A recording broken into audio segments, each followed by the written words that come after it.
Megalodon. The true story of the ocean's greatest predator. Everything scientists told you about the Megalodon is wrong. Not slightly off, not a little outdated, completely, fundamentally wrong. New research published just last year has overturned 2 centuries of assumptions about the largest predator that ever lived. The shape they told you about, wrong. The size they gave you, too small. The closest living relative they pointed to, not even related. Tonight we're going to rebuild the Megalodon from the ground up, using the best science available, and what we find is stranger, longer, more extraordinary, and in some ways far more terrifying than anything you have seen in a film. Settle in. This is the real story of the Great Tooth, Megalodon, the true story of the ocean's greatest predator. Chapter 1. The giant that science got wrong. Tonight we're going to put it right.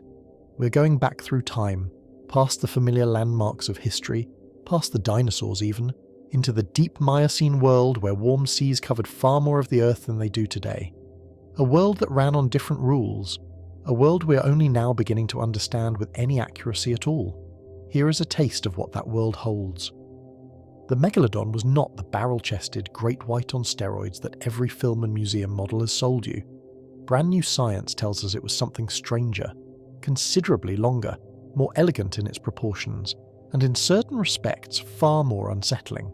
It ran warm, not fish warm, more like mammal warm, its core temperature sitting nearly 12 degrees above the surrounding ocean, a biological furnace that gave it speed and global range and an appetite that never stopped. That same heat, it turns out, was also what eventually undid it. Along the way, we will visit the shallow coastal nurseries where newborn megalodons enter the world, already the size of adult great whites. We will stand at the edge of an ancient sea crowded with giants, ancient sperm whales with teeth like short swords, early killer whales beginning to learn the power of coordinated hunting, and we will ask, finally, the question that has quietly driven the whole field for decades. How does a predator that dominant simply vanish from the fossil record? The answer, when it arrives, will not be what most people expect, but we are getting ahead of ourselves. Start at the beginning.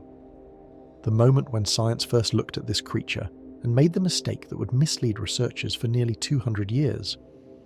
When the Swiss naturalist Louis Agassiz formally described the Megalodon in 1835, the evidence he had to work with was limited. Teeth, mostly just teeth. He compared them to the nearest living shark he could think of that shared a similar design, the great white, and drew the obvious conclusion. He named the creature Carcharodon megalodon, placing it squarely within the great white's family, the great-toothed Carcharodon.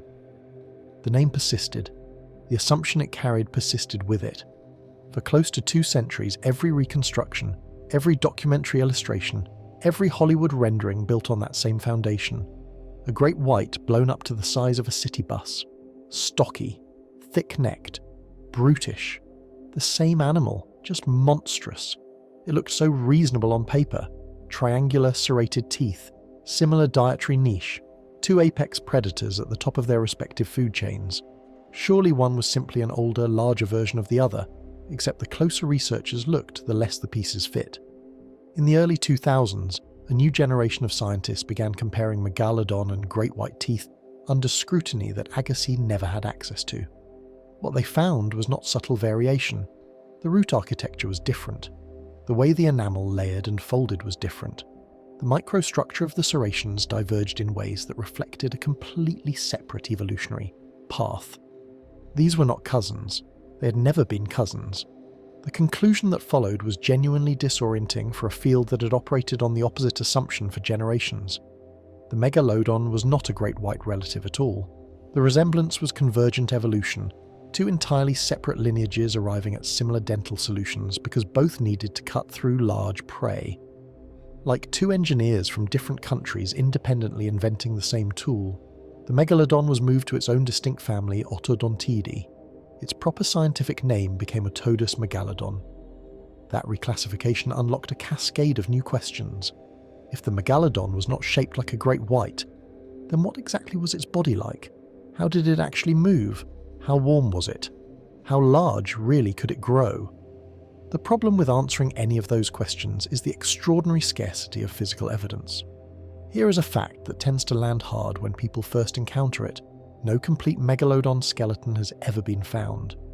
Not one fragment of a full skeleton anywhere in the world. This is not a gap in the research effort. Paleontologists have been combing ocean deposits for well over a century with progressively better technology. The absence is structural. Sharks are built from cartilage, not bone. The same flexible material that gives your nose and ears their shape. Cartilage does not fossilize, not reliably, not across millions of years. It dissolves, decomposes, vanishes. What remains are teeth, around 276 of them per animal at any given time, arranged in staggered rows and constantly replaced throughout the shark's life. Each tooth in the active front row could reach 18 centimeters, broader than most adult palms. A single Megalodon is estimated to have cycled through roughly 40,000 teeth over its lifetime. Across the nearly 20 million years the species existed, the ocean floor accumulated billions of these fossilized fragments. They are everywhere. Beach hunters pull them from the sand, trawlers dredge them from the seafloor. Hikers find them weathering out of cliff faces along ancient coastlines. The Megalodon's name, borrowed from ancient Greek, means simply big tooth, and it is not hard to understand why that particular feature became the defining one. For a long time, teeth were all science had. Together with a single remarkable partial vertebral column uncovered in Belgium, these fragments have had to carry the weight of every size estimate, every behavioral theory, every reconstruction of an animal that no living human has ever seen. Built from the careful, sometimes frustrated work of scientists who spent careers trying to assemble a coherent picture from what amounts to scattered pieces of one very large puzzle. But recently, that puzzle has started to look very different. New analytical tools, isotope chemistry applied to fossil enamel, biomechanical modelling across hundreds of living and extinct shark species. The picture emerging is more precise, more surprising, and frankly more thrilling than anything the old Great White model ever produced. The giant that science got wrong is being rebuilt. Tonight, we rebuild it together. Let your breathing slow. The water is deep and old and extraordinarily full of things we're only just beginning to see clearly. We're going in. There is something worth noting before the first chapter properly closes. The story of the Megalodon is also in its way a story about science itself, about how assumptions calcify into fact when nobody questions them long enough, about how a name given by one man in 1835 shaped the mental image of an animal for nearly 2 centuries, about what happens when new tools finally allow a field to ask the questions it never thought to ask. The Megalodon did not change. The ocean sediment that holds its remains did not change. What changed was our ability to look at the evidence differently, to compare across hundreds of species instead of one, to read chemistry locked in enamel instead of relying solely on shape and proportion.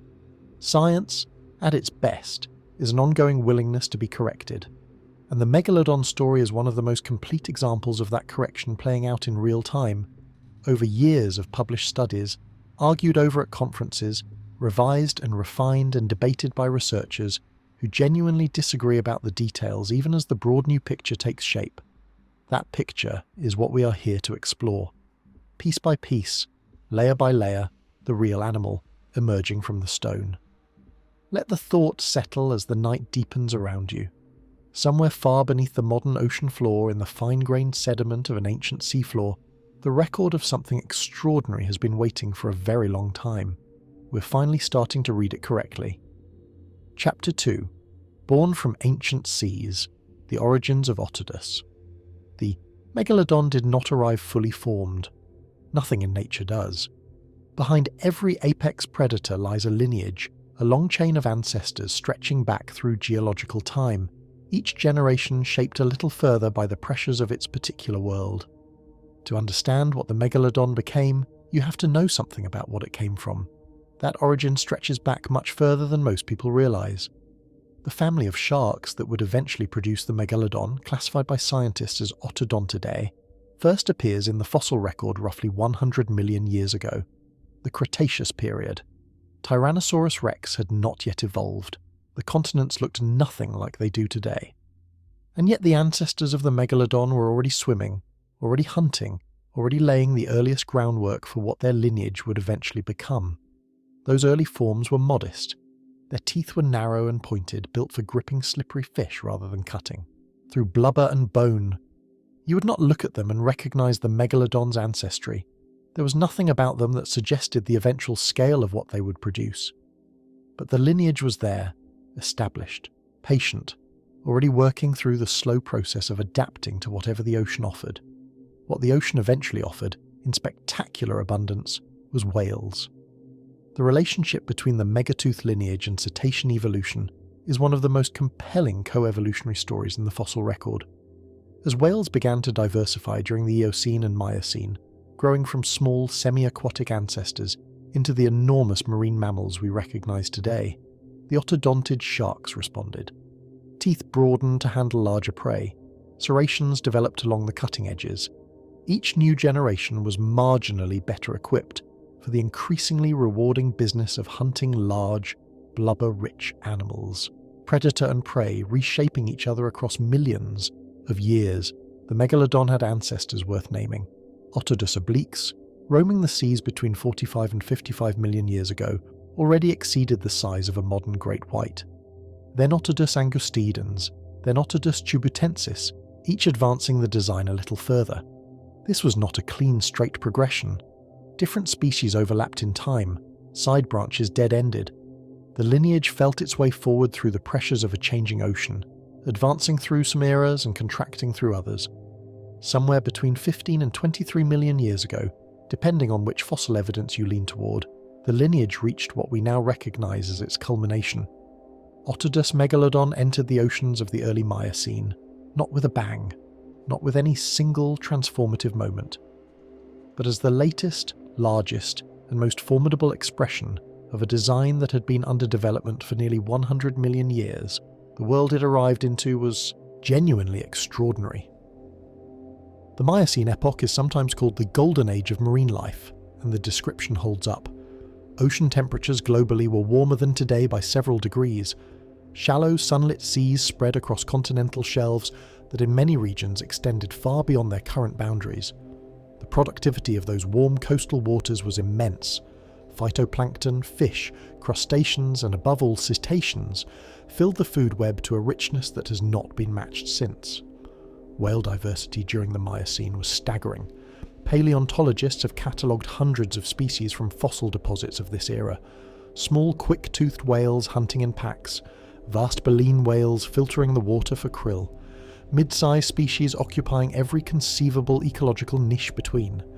The ocean was, quite simply, full of prey, full of exactly the kind of large, energy-dense, warm-blooded food that a predator like the Megalodon was built to exploit from its very first appearances in the fossil record. The Megalodon was large.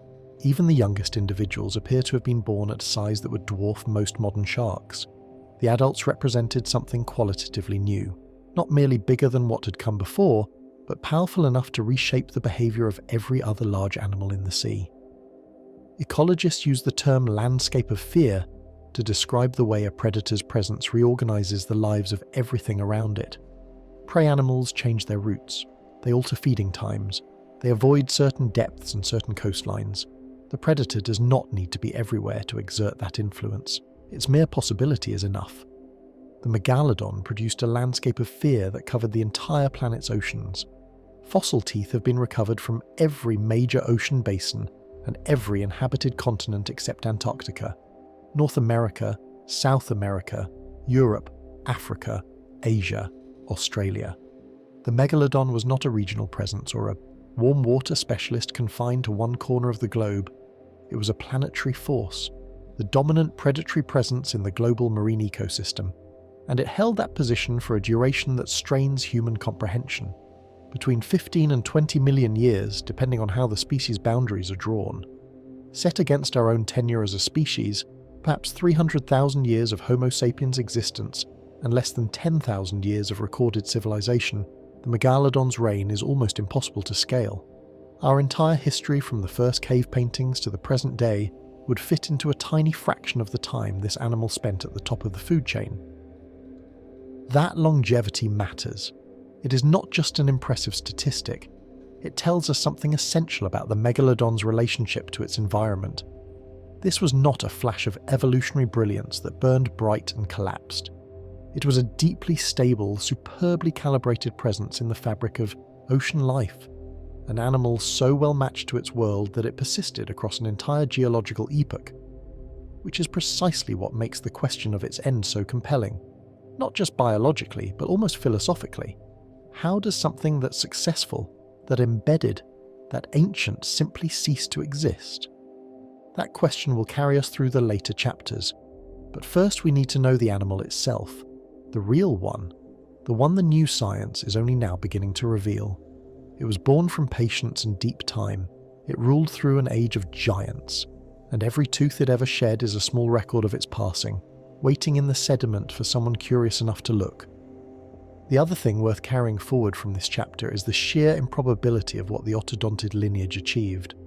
100 million years is a long time to keep a family of predators coherent and advancing.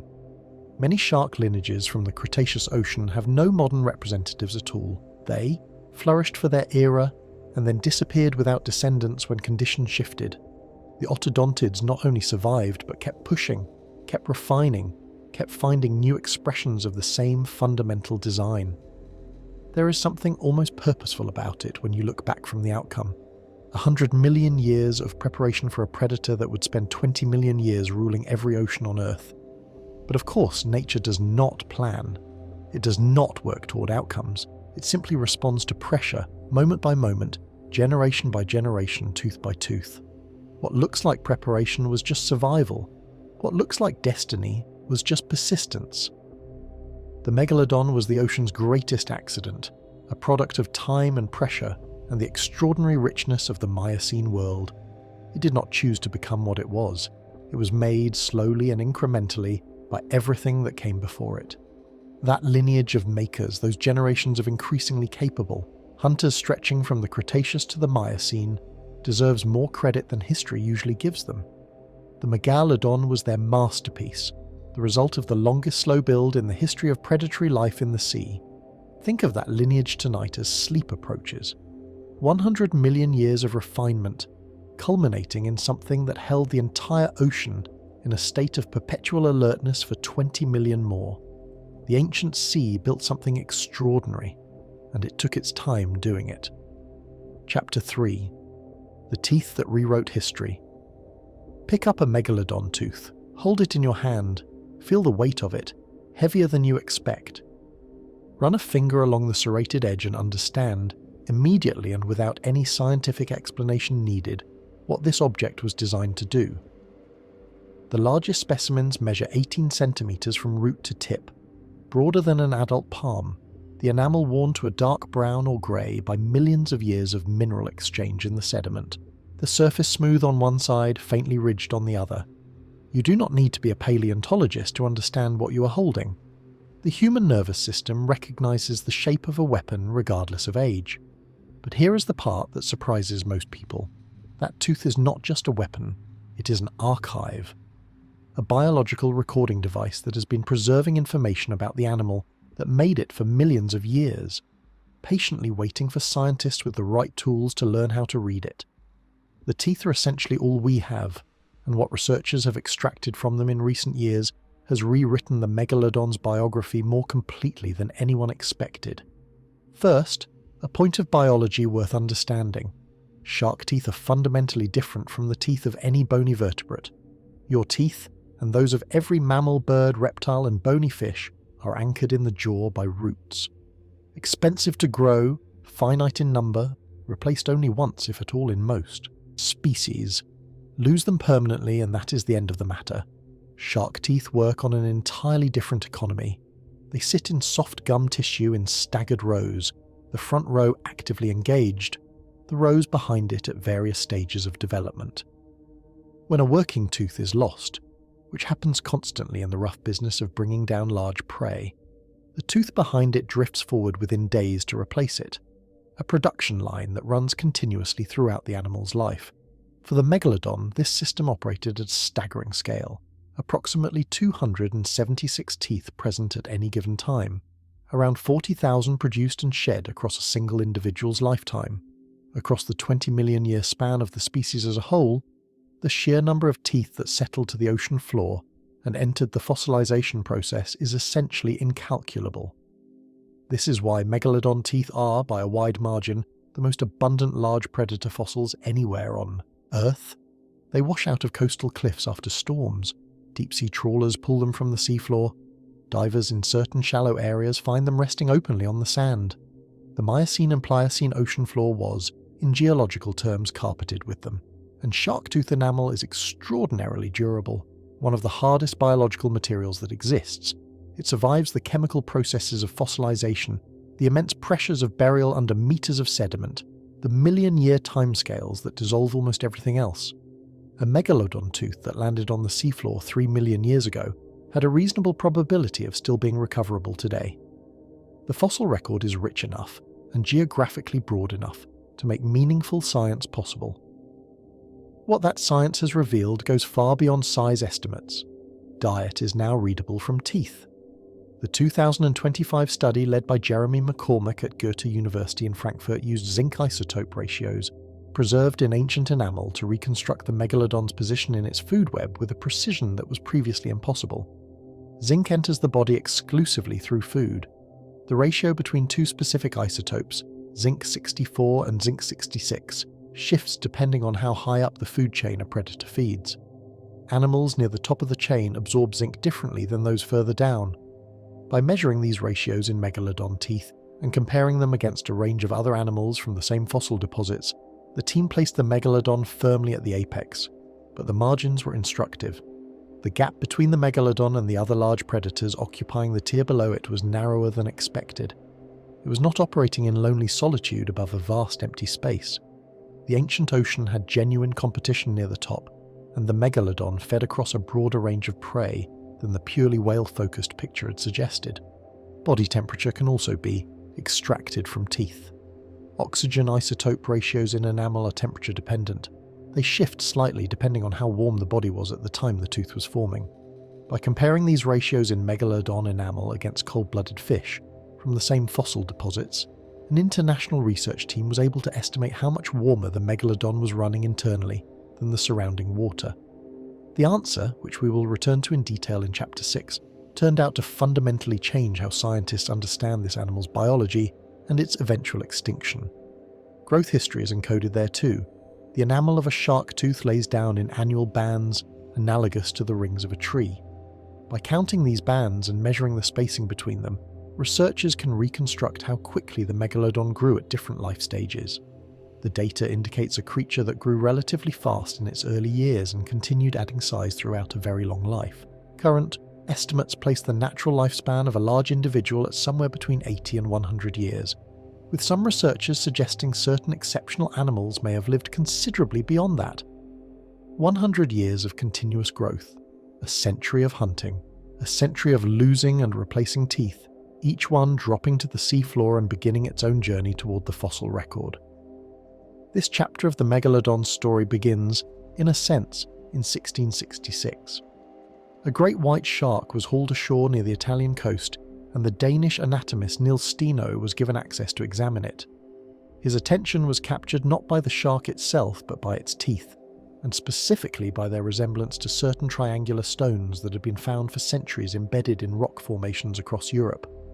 For generations, these objects had been called tongue stones, believed to be petrified serpent tongues, fallen from the sky, objects of folklore and superstition. Steno recognized them for what they were, the preserved teeth of ancient sharks, real biological remnants of creatures that had lived and died in seas that no longer existed.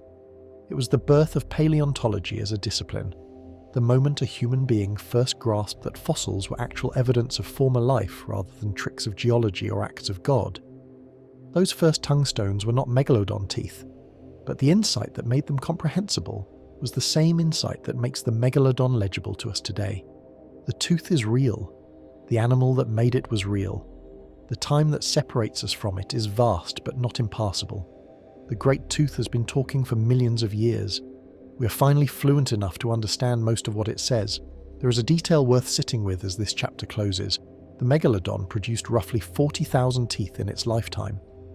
Across 20 million years of species existence, the total number of Megalodon teeth ever shed into the ocean and available for fossilization runs into the billions. Yet paleontologists have so far catalogued only a fraction of what exists.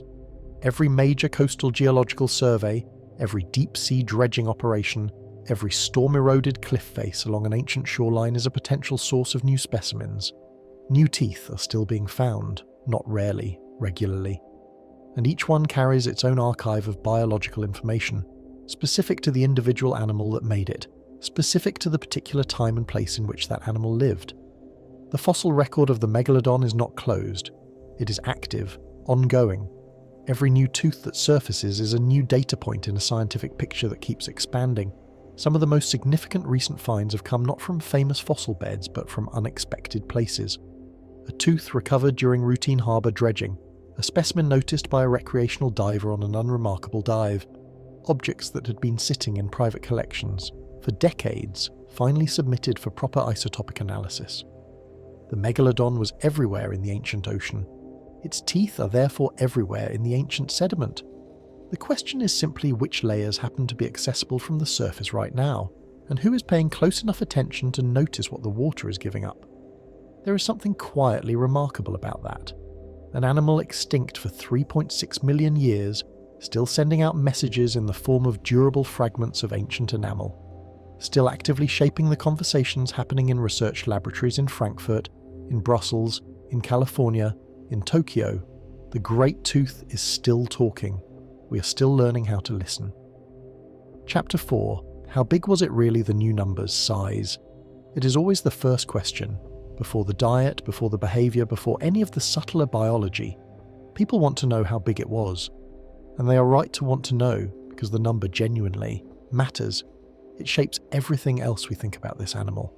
For decades, the answer that paleontologists gave was between 15 and 18 metres, 50 to 60 feet, derived by comparing Megalodon teeth against equivalent teeth in living great white sharks and scaling up the proportions, 3 times the length of the largest great whites in today's ocean. Already a staggering figure. An animal as long as a city bus, with a mouth wide enough to accommodate several adult humans standing side by side. That estimate stood largely unchallenged for generations because nobody had a better method. The fossil record offered teeth and almost nothing else, and the great white was the closest available living model. Then, in January of 2024, the method changed. A team of 26 scientists led by Philip Stearns of the University of California, Riverside, and Kenshu Shimada of DePaul University published an analysis that challenged the entire framework at its foundation. The great white shark, they argued, is the wrong reference animal. Not because the teeth are different in general terms, they share obvious design similarities, but because the body proportions of the great white are fundamentally incompatible with what the physical evidence for the Megalodon skeleton actually shows. Their approach was broader and more rigorous. Rather than anchoring calculations to a single species, the team surveyed 165 shark species, living and extinct, measuring the ratio of head length to trunk length to tail length across the full range of shark anatomy. They then applied those proportional relationships to the best hard evidence we possess for the Megalodon's actual dimensions. That evidence is a fossilized vertebral column, the trunk portion only, discovered in Belgium. 11 meters of spine, no head attached, no tail, just the trunk. Working from the proportional data, the team estimated the Belgian specimen's missing parts, head approximately 1.8 meters, tail around 3.6 meters. Total length for that individual, 16.4 meters, 54 feet, already larger than the high end of most previous estimates for a typical adult. But the Danish material pushed the numbers somewhere else entirely. Vertebrae attributed to Megalodon recovered from Denmark are significantly larger than the equivalent vertebrae in the Belgian column. The largest Belgian specimen measures 15.5 centimeters across. The Danish vertebrae reach 23 centimeters. Apply the same proportional logic to an animal with those dimensions, and the calculation produces a total estimated length of 24.3 meters, 80 feet. That figure exceeded the length of the shark depicted in the 2018 film The Meg, which used 75 feet and was widely dismissed as fantasy. The real science now places the largest plausible individual beyond even that fictional upper limit.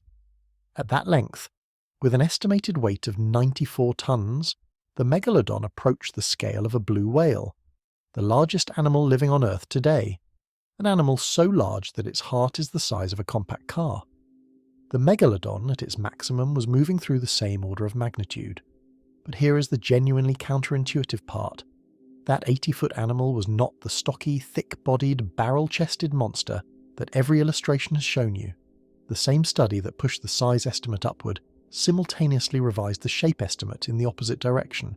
The Megalodon, the evidence suggests, was slender, proportioned more like a lemon shark than a great white. Long and lean and built for covering distance, not for the explosive ambush attacks we associate with the heavier lamnid body plan. The physics of this makes sense when you look at the largest animals alive today. The whale shark, reaching 12 to 14 meters, is not compact and muscular. It is elongated and streamlined. The basking shark, second in size, follows the same template. Blue whales are not wide, they're extraordinarily stretched. At very large scales, the hydrodynamic cost of maintaining a stocky cross-section becomes prohibitive. Drag does not scale linearly with body width, it compounds. An animal the length of a school bus built like a great white would expend most of its energy just moving through the water. The slender body is not a concession, it is a requirement. This revision changes the behavioural picture significantly. A slender, elongated predator moves differently than a stocky one. It is built for endurance, for long-distance pursuit, for sustained speed across enormous stretches of ocean rather than the short explosive charges of an ambush predator. The Megalodon probably spent much of its life cruising at moderate pace, conserving energy over vast distances, capable of sudden violent acceleration when the moment demanded it. Some researchers remain skeptical of the new shape hypothesis. Jack Cooper at Swansea University has raised methodological objections, particularly around the use of whale locomotion data to argue for hydrodynamic constraints on shark body form, noting that whales and sharks move through water in fundamentally different ways. He and others suggest the slender model should be held as a plausible hypothesis rather than confirmed fact. That caveat is worth keeping. No complete Megalodon skeleton exists. Every reconstruction is inference built on incomplete data. The numbers may shift again as new material surfaces. What will not shift is the direction of the evidence. Bigger than previously thought, shaped differently than previously drawn. An animal whose reality turns out to be stranger and more interesting than the movie poster version ever managed. 80 feet of elongated, hydrodynamic, warm-blooded predator moving through the ancient sea. Let that image replace the old one before sleep takes you. Not a city bus with teeth. Something longer.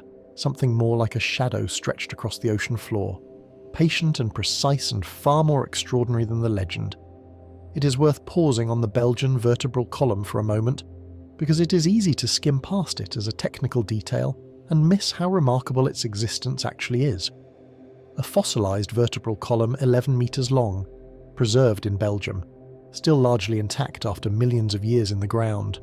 Shark cartilage, which as we have discussed dissolves rather than fossilizes under normal conditions, occasionally does preserve when the mineralization conditions are precisely right. When the sediment chemistry creates an environment where the calcium phosphate in the cartilage can be replaced by harder minerals before the structure collapses. The Belgian specimen is essentially a geological miracle. In the entire global fossil record of Megalodon, it is the closest thing to a skeleton that exists anywhere. 11 meters of trunk, no head, no tail, no fins, but 11 meters of spine, enough to let scientists measure, compare, calculate. Every size estimate we have, every body proportion we discuss, every behavioral inference that depends on knowing what kind of body the Megalodon actually had, traces back in some way to that single specimen. The Danish vertebrae that push the upper limit to 80 feet are isolated elements, not connected in a column. Their identification as Megalodon is based on their size and structural characteristics. If that attribution is correct, and most researchers accept it, then the Belgian specimen represents a relatively modest individual by the species standard, and the maximum size was genuinely extraordinary. There are also fragmentary scale fossils that add small pieces to the picture. A handful of preserved Megalodon scales called denticles have been found. They provide some information about the texture and arrangement of the skin. Not enough to reconstruct the animal's appearance in any detail. but enough to confirm it was covered in the same kind of rough, tooth-like surface scales found in modern sharks. Every scrap of evidence adds a small constraint to the range of what the Megalodon could have looked like. Every new study narrows the uncertainty a little further. The picture is not complete, and it may never be complete, but it is sharper than it was 10 years ago, and 10 years from now it will be sharper still. The number 80 feet is not a ceiling. It is the largest currently supportable estimate based on the best currently available fossil evidence. New material could raise it. New analytical methods could revise it in either direction. The science is genuinely open.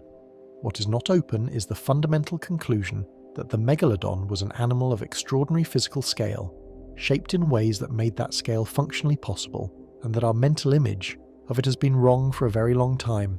The sediment still holds answers we have not yet found, and somewhere, in a coastal cliff face or a deep-sea deposit that no trawler has yet reached, the fossils that will settle the remaining arguments may already exist, waiting with the patience that only geology can manage for the right moment to come to light. Chapter 5. A Body Built for Giants. The Slender Truth. There is an image that has dominated the Megalodon's public life for decades. A massive, thick-bodied predator, broad across the middle, muscular in the way a bulldozer is muscular, an animal that does not need to be graceful because nothing in its world has any hope of escaping it. That image is so thoroughly embedded in popular culture that questioning it feels almost disorienting. But it is wrong, and understanding why it is wrong opens a window into one of the most elegant principles in all of biology. Size at extreme scales imposes its own requirements. Land, very large animals face a structural problem. They need to support their own mass against gravity. The solutions that evolution finds for this problem tend to produce animals that are broad, solid, and relatively compact. Elephants, rhinoceroses, hippos. Animals whose legs are essentially pillars and whose bodies are dense packages of supported weight. Water removes that gravitational burden almost entirely. Buoyancy handles most of what gravity demands on land. The challenge in water is not structural support, but hydrodynamic efficiency. Moving through a medium 800 times denser than air is expensive. The wider your cross-section, the more drag you generate. Drag does not scale in a friendly way with size. It compounds. For an animal growing beyond a certain length, a stocky body would require so much energy just to maintain forward motion that there would be very little left for anything else. Look at every large marine animal that has ever existed, and the same solution appears independently across entirely unrelated lineages. Blue whales are not round. They are stretched into long, tapered forms. Whale sharks have broad heads, but their bodies narrow and elongate toward the tail. Even the ancient ichthyosaurs, marine reptiles that evolved their body plan completely separately from any fish or mammal, converged on the same streamlined silhouette. Long body, low drag, efficient movement through a resistant medium. The Megalodon, according to the 2025 study by Shimada, Stearns and colleagues, followed precisely this principle.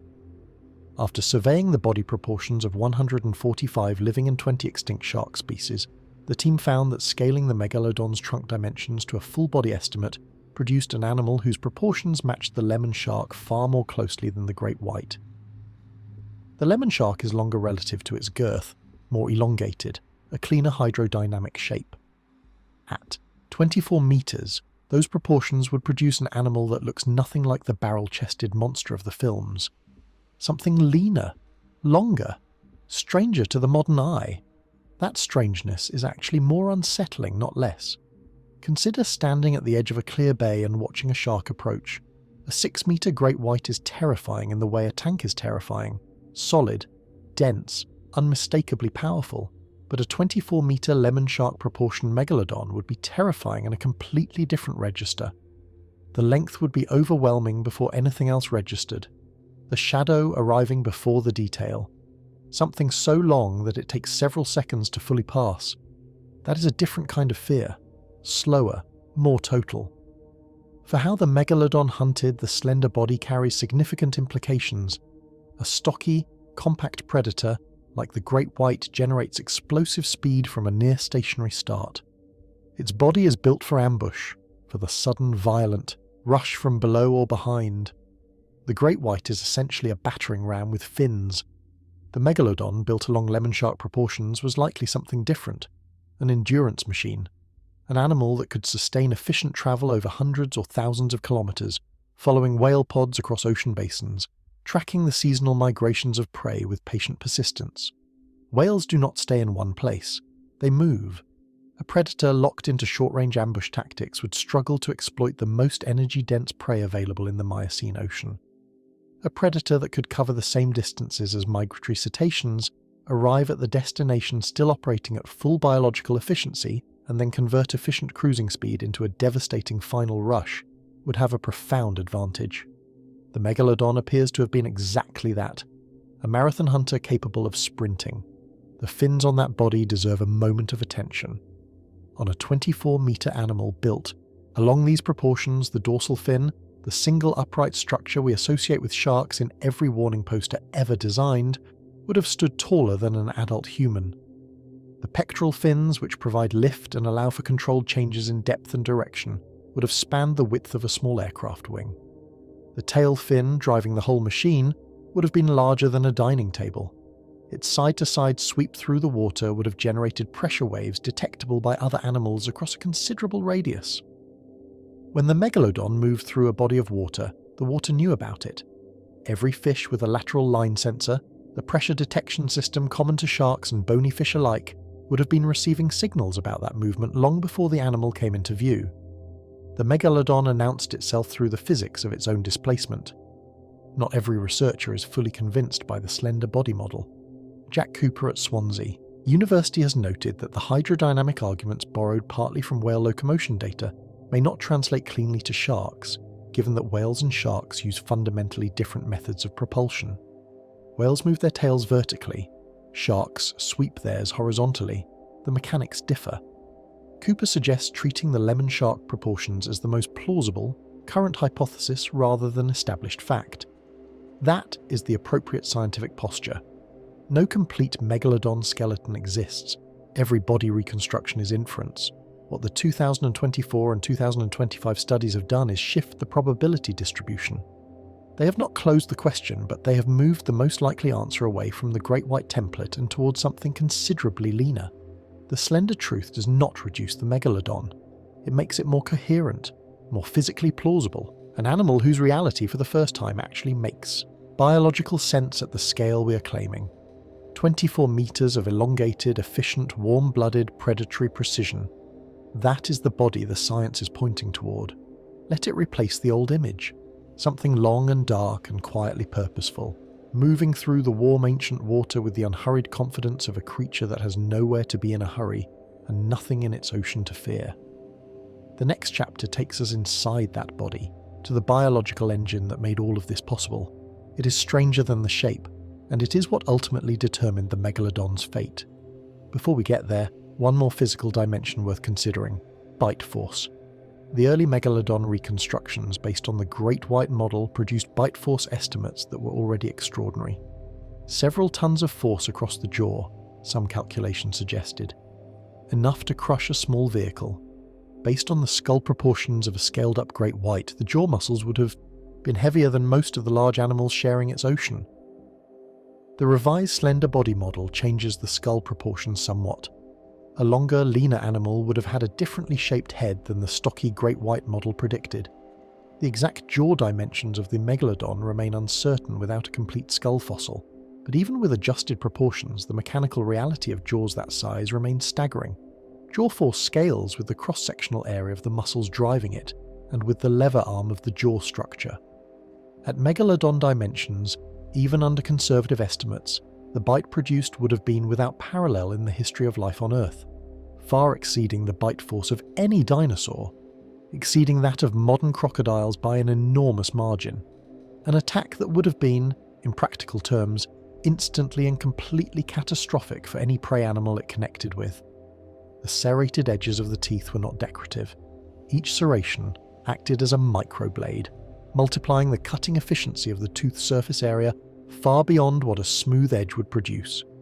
The combined cutting force of 276 such teeth, driven by those jaw muscles, would have been capable of removing large sections of a whale's body in a single closure. One bite, likely enough. and then the Megalodon would drift back, patient as geology, waiting for the blood loss and shock to complete what the teeth had started before moving in to feed. The biology of this animal rewards careful examination at every scale. From the broadest question of body shape down to the microstructure of individual tooth serrations, every detail resolves into an instrument of extraordinary efficiency. 20 million years of use, 20 million years of refinement. The result was something the ocean has not seen before or since. Rest with that thought. The long shadow, the serrated edge, the patient, impossibly efficient machine moving through the warm, ancient water in the darkness before recorded time. Something that actually existed, actually lived, actually hunted here, in this same ocean, under this same sky. 3.6 million years ago, it was gone. Tonight, in the dark, it is briefly here again. Chapter 6. Running hot. The secret of Megalodon's warm blood. Most fish are cold. Not cold in temperature necessarily, but cold in the biological sense. Their internal heat matches whatever the water around them happens to be. Swim into colder water and the muscles slow. The nervous system slows. The whole animal becomes a slightly reduced version of itself. This is why so many fish species stay within specific temperature bands, hugging the warm surface layers or the thermoclines where their bodies work best. The ocean's temperature gradient is, for most fish, a wall. A small number of sharks have found a way around this. The lamnid family, which includes the great white, the mako and the porbeagle, has evolved a heat exchange system called the rete mirabile. Through this network of closely arranged blood vessels, heat generated by the swimming muscles is captured and redirected back into the body's core, rather than being lost to the surrounding water. The result is that specific regions, particularly the muscles themselves, the brain and the eyes, run warmer than the ambient temperature. These sharks are described as regionally endothermic, partially warm-blooded. Warmer muscles fire faster. A warmer brain processes sensory information more quickly. Warmer eyes perform better in dim light. A regionally warm-blooded shark can hunt in water temperatures that would leave a cold-blooded fish sluggish and slow. It can follow prey into colder depths. It can range across a wider band of the ocean than its fully ectothermic competitors. Scientists had long suspected the Megalodon possessed some form of this ability. The fossil evidence placed Megalodon teeth in ocean environments that range from warm tropical shallows to considerably cooler mid-latitude waters. Cold-bloodedness would have constrained that range dramatically. The animal's lifestyle seemed to demand something more. But how warm? That was the question that remained genuinely open until a team led by Michael Griffiths at William Patterson University applied isotope chemistry to the problem. The method is elegant. When a tooth forms, oxygen isotopes are incorporated into the enamel's crystalline structure. The ratio between different oxygen isotope variants is temperature sensitive. A body running hotter incorporates oxygen isotopes in measurably different proportions than a cooler one. By extracting and measuring these ratios from Megalodon enamel and comparing them against ratios from cold-blooded fish pulled from the same fossil deposits, the researchers could estimate how much warmer the Megalodon was running relative to its environment. The answer was not what anyone quite expected. The Megalodon was running approximately 12 degrees Fahrenheit above the surrounding seawater temperature. In Celsius, around 7 degrees of elevation above ambient. That is not modest. The great white shark, itself one of the warmer-running animals in the modern ocean, maintains its swimming muscles at perhaps 5 to 6 degrees above ambient. The Megalodon was running at roughly double that differential. Its internal temperatures, based on these measurements, approached the thermal range of some smaller marine mammals rather than the range typical of even the most warm-blooded sharks alive today. To make this tangible, picture a shark hunting in water at 15 degrees Celsius. A great white in those conditions would have its key muscles running at perhaps 20 to 21 degrees. The Megalodon, in the same water, would have been operating at closer to 22 degrees internally. The difference sounds small in isolation. In terms of muscle performance, reaction speed, and sustainable range, it is significant. More than that, it was global.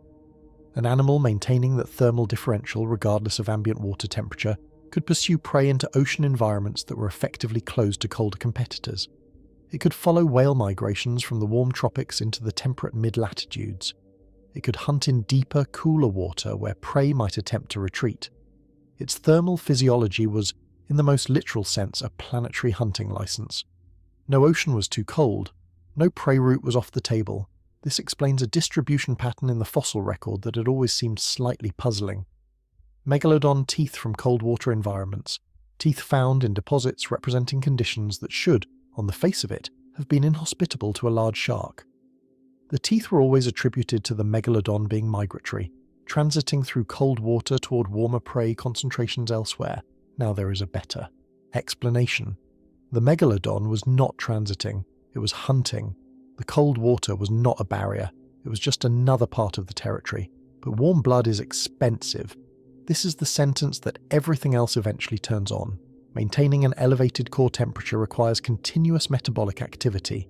That activity requires fuel, food. The higher the thermal differential you maintain, the greater the energetic cost of maintaining it, and therefore the greater the food intake required to sustain it. For the Megalodon, running nearly 7 degrees above ambient in an 80-foot body, the daily caloric requirement became extraordinary. Current estimates place it at approximately 100,000 kilocalories per day, around 50 times the daily energy needs of an adult human.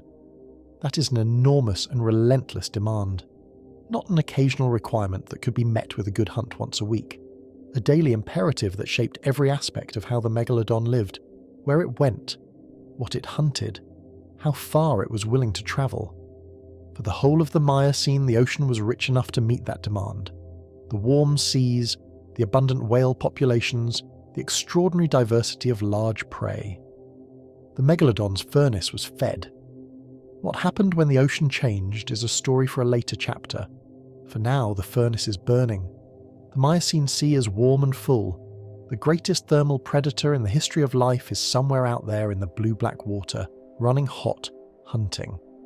Every degree of that heat was built across millions of years of evolution. Every degree of it was worth the cost. Until, one day, it was not. But tonight that day is still millions of years away. Let the warmth of the idea settle around you. An ocean with a furnace moving through it. A predator so thermally advanced that the water itself was almost irrelevant to its range. Strange, improbable, extraordinary, and real. There is a layer to this discovery that tends to get lost in the headline number of 12 degrees and 100,000 calories. Something about what the warm blood meant for the Megalodon's experience of the ocean, insofar as we can speak of a shark having an experience. A cold-blooded fish living in cold water is, in a metabolic sense, barely present. Slow, dimly reactive, its senses muted by the chill. The ocean it inhabits is vast, but what it can perceive and respond to at any given moment is limited by the temperature around it. The Megalodon inhabited a completely different relationship with the same water. Its brain ran warm, its eyes resolved detail in low-light conditions that would have left a cold-blooded competitor effectively blind. Its muscles responded at speeds that cold water cannot suppress. In any given patch of ocean, at any given temperature, the Megalodon was operating at closer to its full biological potential than virtually anything else in that water. This is the deepest meaning of regional endothermy at Megalodon scale. Not just that it could go to cold places, but that it remained fully itself in those cold places. The animal that arrived in cold water was the same animal that left the warm shallows. No reduction, no compromise. Most of the ocean's large prey animals did not have this advantage. Baleen whales, being fully endothermic mammals, come closest.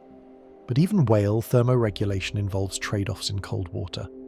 The Megalodon's muscular performance and sensory acuity in cold environments may well have exceeded that of the whales it was hunting.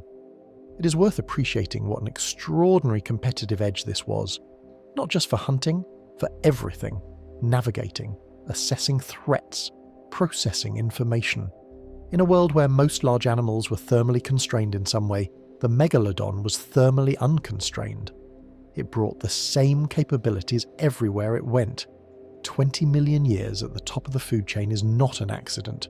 The warm blood was a significant part of the reason. And the cost of that warm blood, that 100,000 calorie daily requirement, was manageable for exactly as long as the ocean remained rich enough to pay it. The ocean's richness did not last forever, but that reckoning is still far ahead. For now, the metabolic fire burns clean and strong, and the ancient sea provides everything it needs. Let sleep carry you into that warm, full world. The Megalodon cruising through the Miocene dark, running hot, unhurried, absolute. The fire will matter later, tonight it simply burns. Chapter 7. The 100,000 Calorie Hunter. Consider a number for a moment. 100,000 kilocalories every single day. The human body running at normal daily activity burns somewhere between 2,000 and 2,500 kilocalories over 24 hours. That covers everything: heartbeat, breathing, digestion, walking, thinking, the full cost of being alive and functioning for one day. The Megalodon needed 50 times that amount, not weekly, not as an occasional peak demand during intense activity, daily, without exception. A metabolic requirement so vast that it was not simply a feature of the animal's biology, it was the architecture of the animal's entire existence, where it went, what it pursued, how far it was willing to travel, everything organized around feeding an appetite that never stopped. For a long time, the assumption was straightforward. An animal that large, with teeth that clearly designed for large prey, must have fed almost exclusively on whales. The maths seemed to support it. A single large whale represented an enormous caloric windfall, potentially enough to cover the Megalodon's daily requirement many times over. Take down one reasonably sized whale, and the furnace stays fed for days, clean, efficient, elegant. And the assumption was not entirely without basis. Megalodon bite marks have been found on the fossilized bones of ancient cetaceans, direct physical evidence. The Megalodon hunted whales. That is not in dispute. What was in dispute was the exclusivity of that relationship. Whether whales were the only thing on the menu, or whether the Megalodon was a more flexible operator than the single prey species model suggested. In 2025, a study led by Jeremy McCormack at Goethe University in Frankfurt provided the most detailed answer yet. The research used zinc isotope ratios preserved in fossilized teeth to map the feeding relationships of ancient marine animals. Zinc is absorbed only through food. Two isotopic variants, zinc 64 and zinc 66, are absorbed at different ratios depending on how high in the food chain a predator feeds. The higher the trophic level, the lower the zinc 66 relative to zinc 64.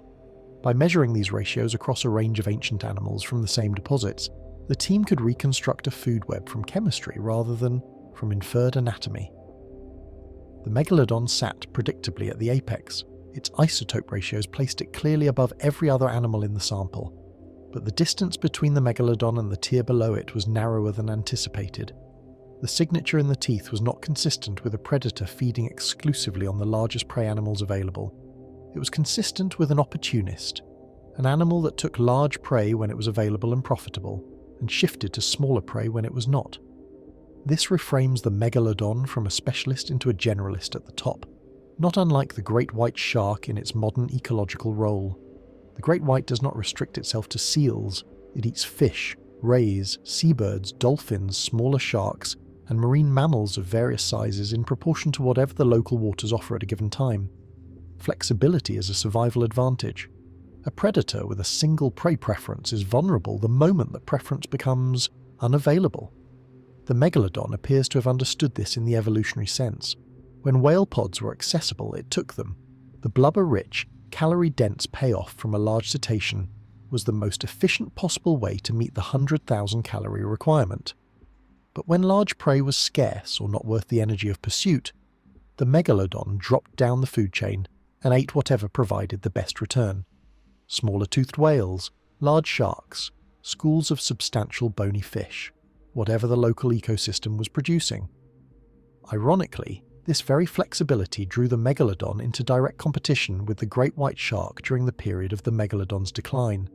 The great white, which emerged during the Megalodon's final few million years, was employing an identical strategy: opportunistic, adaptable, capable of surviving on a wide range of prey types, and doing so with a body that required a tiny fraction of the calories to sustain. When food became scarce in the changing Pliocene ocean, the smaller animal's metabolic efficiency was a profound advantage.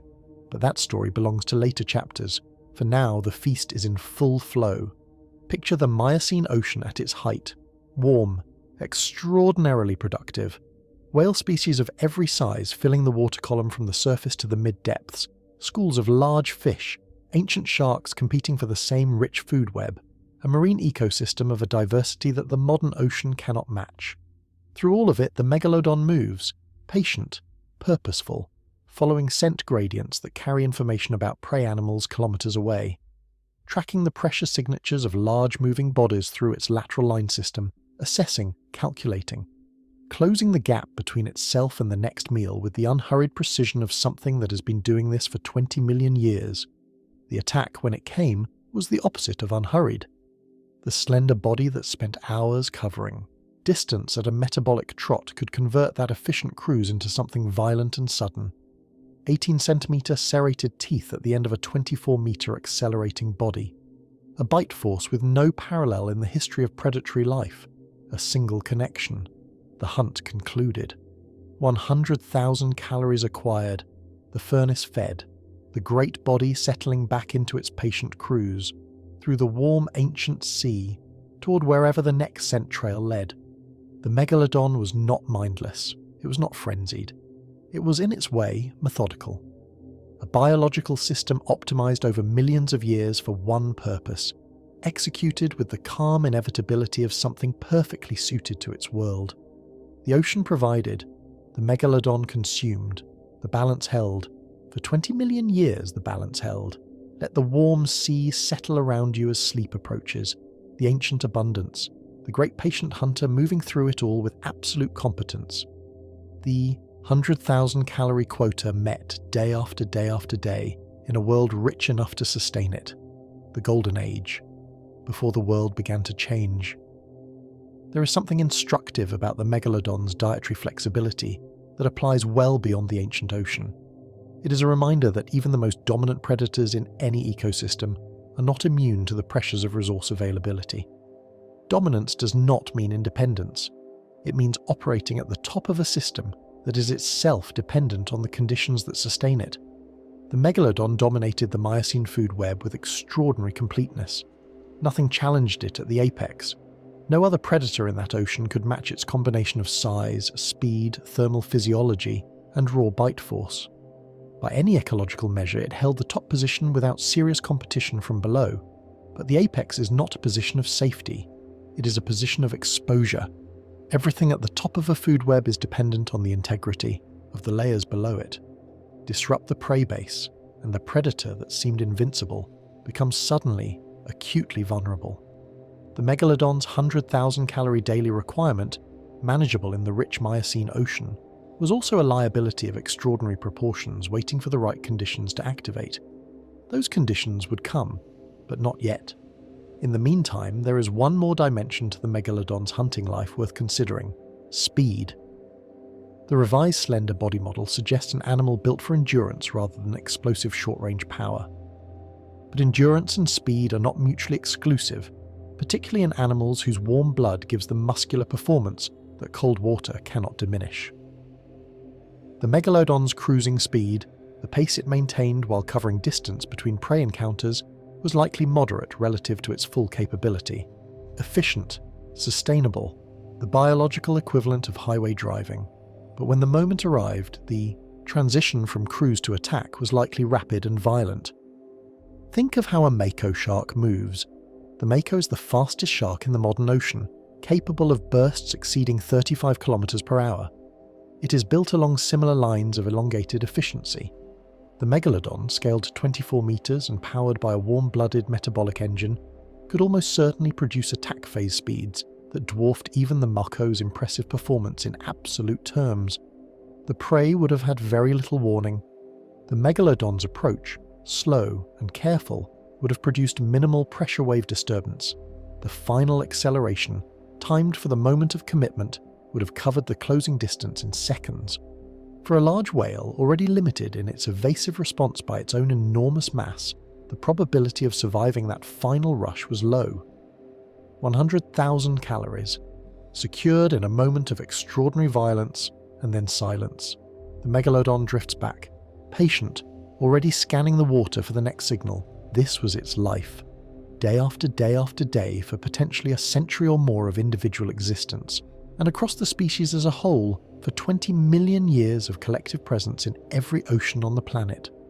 The scale of that predatory history is almost impossible to fully absorb. Every large whale that lived in the Miocene Ocean lived under the shadow of that history. Every cetacean population in every ocean basin shaped its behavior around a threat that never slept and never stopped needing to eat. The Megalodon did not just feed on the Miocene Ocean, it organized it. Sleep now. The ancient sea is warm and abundant. The hunter is at work, quiet and absolute. Somewhere in the blue-black depth of a world that has been gone for millions of years, the balance holds, the furnace is fed. For now, that is everything. Chapter 8. A world of giants. The oceans Megalodon ruled. No predator makes sense in isolation. Strip away the ecosystem, and what remains is a set of biological specifications without context. To genuinely understand what the Megalodon was, you have to stand it inside the world it inhabited. And that world, the Miocene Ocean at its height, was so different from the seas of today that it might as well belong to a different planet. Start with temperature. The early and middle Miocene ran several degrees warmer globally than the present day. The polar ice sheets were dramatically smaller. Sea levels sat considerably higher. Continental shelves, those broad, shallow platforms bordering the land masses, were more extensive than they are now, and far more productive. Warm, sunlit, shallow water is biologically rich water. It supports the phytoplankton blooms that anchor the entire marine food web. Everything above that base, every fish, every turtle, every whale, every shark, was feeding on the extraordinary surplus that this warmer ocean produced. The result was a marine ecosystem of a diversity we can now only reconstruct from fragments. Cetaceans alone numbered in the hundreds of species. Today, roughly 90 species of whales, dolphins and porpoises exist. The Miocene Ocean held multiples of that figure. Paleontologists have catalogued species that belong to entire cetacean groups with no living representatives, lineages that flourished for millions of years and left nothing alive today. Small, fast, fish-hunting forms, mid-sized cooperative predators, large baleen species filtering enormous volumes of water, and at the upper end of the size range, some animals that complicate the comfortable image of the Megalodon as the unchallenged sovereign of every encounter. Livyatan melvillae deserves particular attention.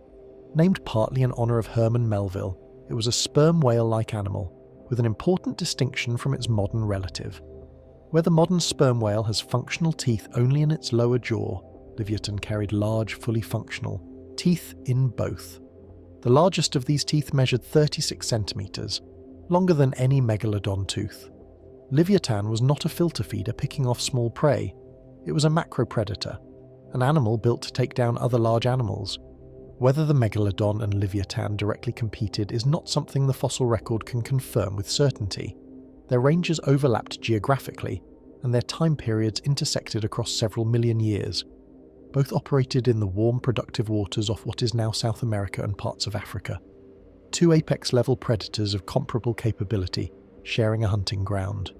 The interactions that probably played out between them are impossible to reconstruct, but their coexistence tells us something important. The Megalodon was not cruising through an ocean of dramatically smaller, weaker animals. Some of its neighbours were genuinely formidable. Other large-toothed whales populated the same waters. Zygophyseta varroae, another. Ancient sperm whale relative with functional teeth was present. The early lineages that would eventually produce modern killer whales were beginning to develop. Ancient mako ancestors, ancient tiger shark relatives, and forms of bull shark that in some cases exceeded their modern counterparts in size all shared the Megalodon's ocean. The shark fauna of the Miocene was more diverse and more spectacular than anything swimming today. The sea turtles of that era dwarfed even the largest living leatherbacks. Ancient seabirds with genuine wingspans occupied the surface layers. Enormous bony fish cruised the open water between the cetacean pods. The Miocene Ocean was, by any honest measure, a richer and stranger world than the one we currently inhabit. Into all of this, the Megalodon fits not as a solitary tyrant, but as the dominant node in a complex and densely populated web. It was the largest. It was almost certainly the most powerful predator in a direct confrontation, but it existed within an ecosystem full of other serious animals competing for the same finite resources, and those competitive pressures shaped its behaviour just as its predatory pressure shaped theirs. Ecologists describe the influence a top predator exerts on an ecosystem as top-down regulation. The predator does not simply reduce prey numbers, it changes how prey behaves. where animals choose to feed, when they move, what routes they take across the ocean, how their social structures organize around threat avoidance. Through these behavioral changes, the effect filters downward through the entire food web, influencing species the predator never directly encounters. The Megalodon regulated the Miocene Ocean at a global scale. Every cetacean population in every ocean basin was living within the constraints it imposed. Whale evolution during the Miocene was shaped partly by the need to survive in a world where an 80-foot warm-blooded predator with a 100,000 calorie daily appetite was tracking them across ocean basins. Speed, social behavior, preferred habitat depth, coastal versus open ocean distribution, all of these evolutionary pressures carry the Megalodon's fingerprints. There is one aspect of the Megalodon's habitat preferences that tends to surprise people expecting the archetypal deep ocean predator. Fossil deposits tell a different story. Megalodon teeth turn up most abundantly not in deep water sediments, but in ancient shallow coastal environments. Beach deposits, river mouth formations, continental shelf sediments from regions that were once warm, productive, nearshore habitat. The Megalodon used shallow water heavily, both for hunting in the species-rich coastal zones and, as we will explore in the next chapter, for raising its young. This means the animal that most people imagine prowling the deepest trenches was, in reality, a coastal predator as much as an open ocean one. It shared space with reef fish, marine crocodilians, sea turtles, nesting on ancient beaches and the full diverse community of a productive tropical and subtropical shoreline. That coastal presence made the Megalodon something more than just an open ocean force. It was woven into the shallow world as well, inescapable, not just in the blue water beyond the shelf, but in the very shallows where land and sea meet. The ancient coastline, the warm water over the sand, the long shadow passing silently between the surface and the bottom. That was the Megalodon's world too, and in it, as in everything else, it was completely at home. There is something worth dwelling on about the relationship between the Megalodon and the coastal world it shared with so many other species. An 80-foot predator hunting in shallow water is a categorically different presence than the same animal in open ocean. In the deep blue, distance and darkness provide some buffer between predator and prey. In shallow coastal water, there is nowhere to go. The geometry of the shoreline, the sand, the surface, the narrow band of workable depth compresses everything together. The smaller animals that shared those coastal environments with the Megalodon were not simply incidental neighbours. They were potential prey, potential competition, and in some cases animals whose own evolutionary trajectories were being actively shaped by proximity to the world's largest predator. The Megalodon's coastal presence was not occasional. The fossil record suggests it was regular and sustained. These were habitats the animal returned to repeatedly, across millions of years, generation after generation. What would it have been like to be a smaller coastal predator in the Miocene, sharing a warm, shallow bay with an animal that large? The answer is probably that you would have known about it without seeing it. The pressure wave moving through the water, the change in the behaviour of fish around you, the sudden absence of the mid-sized sharks that had been present moments before. The Megalodon's influence in the shallows would have been felt before it was ever visible. That invisible influence is what makes the Megalodon such a uniquely powerful ecological force. Not just its direct predatory impact on the animals it killed, but the constant radiating effect of its presence on everything around it. The ocean reorganized itself around the possibility of the Megalodon at every depth and in every coastal zone across the entire globe. We have never experienced anything like that. The largest predators alive today, great whites, orcas, tigers, are powerful and ecologically important, but none of them creates a landscape of fear at planetary scale. The Megalodon's influence was of a different order entirely. That order ended about 3.6 million years ago, and the ocean that exists today, the ocean we sail and fish and study, is still, in ways both visible and invisible, an ocean arranged around that ending. The blue whale's extraordinary size, the global distribution of baleen whale migrations, the specific ecological roles that various shark species fill in the modern marine web. All of these carry the echo of a world that used to be organised around something none of us will ever see. What a world it must have been. Settle into that thought as sleep draws nearer. A warm, ancient sea, hundreds of whale species, giants competing and coexisting at every depth, And through it all, the Megalodon, patient and enormous, holding the whole extraordinary system in its gravitational field. Gone now, but never entirely absent from the ocean it made. Chapter 9. The Nurseries of the Deep. Megalodon pups and family life. The image most people carry of the Megalodon is of a fully grown animal. Maximum size, peak power, 24 meters and 94 tons of apex predator cruising open water. That image is useful.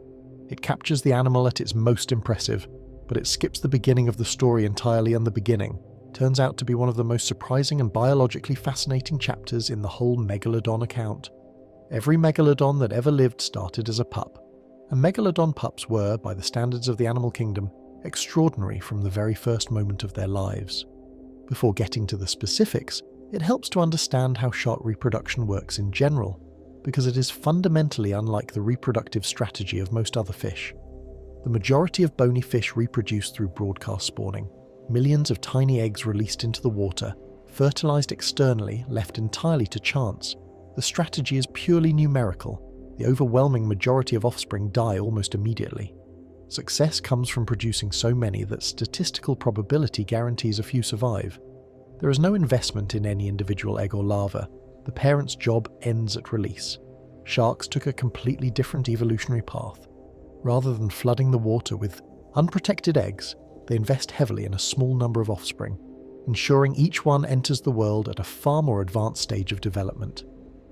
Many shark species carry their young internally for extended gestation periods, giving birth to live pups that can swim, hunt, and defend themselves immediately. The lamniform sharks, the family that includes the great white and within which the Megalodon's lineage sits, took this investment strategy to an extreme.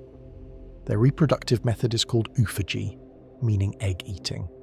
After fertilization, the earliest embryos to develop inside the uterus consume the unfertilized eggs that the mother continues to produce throughout the pregnancy.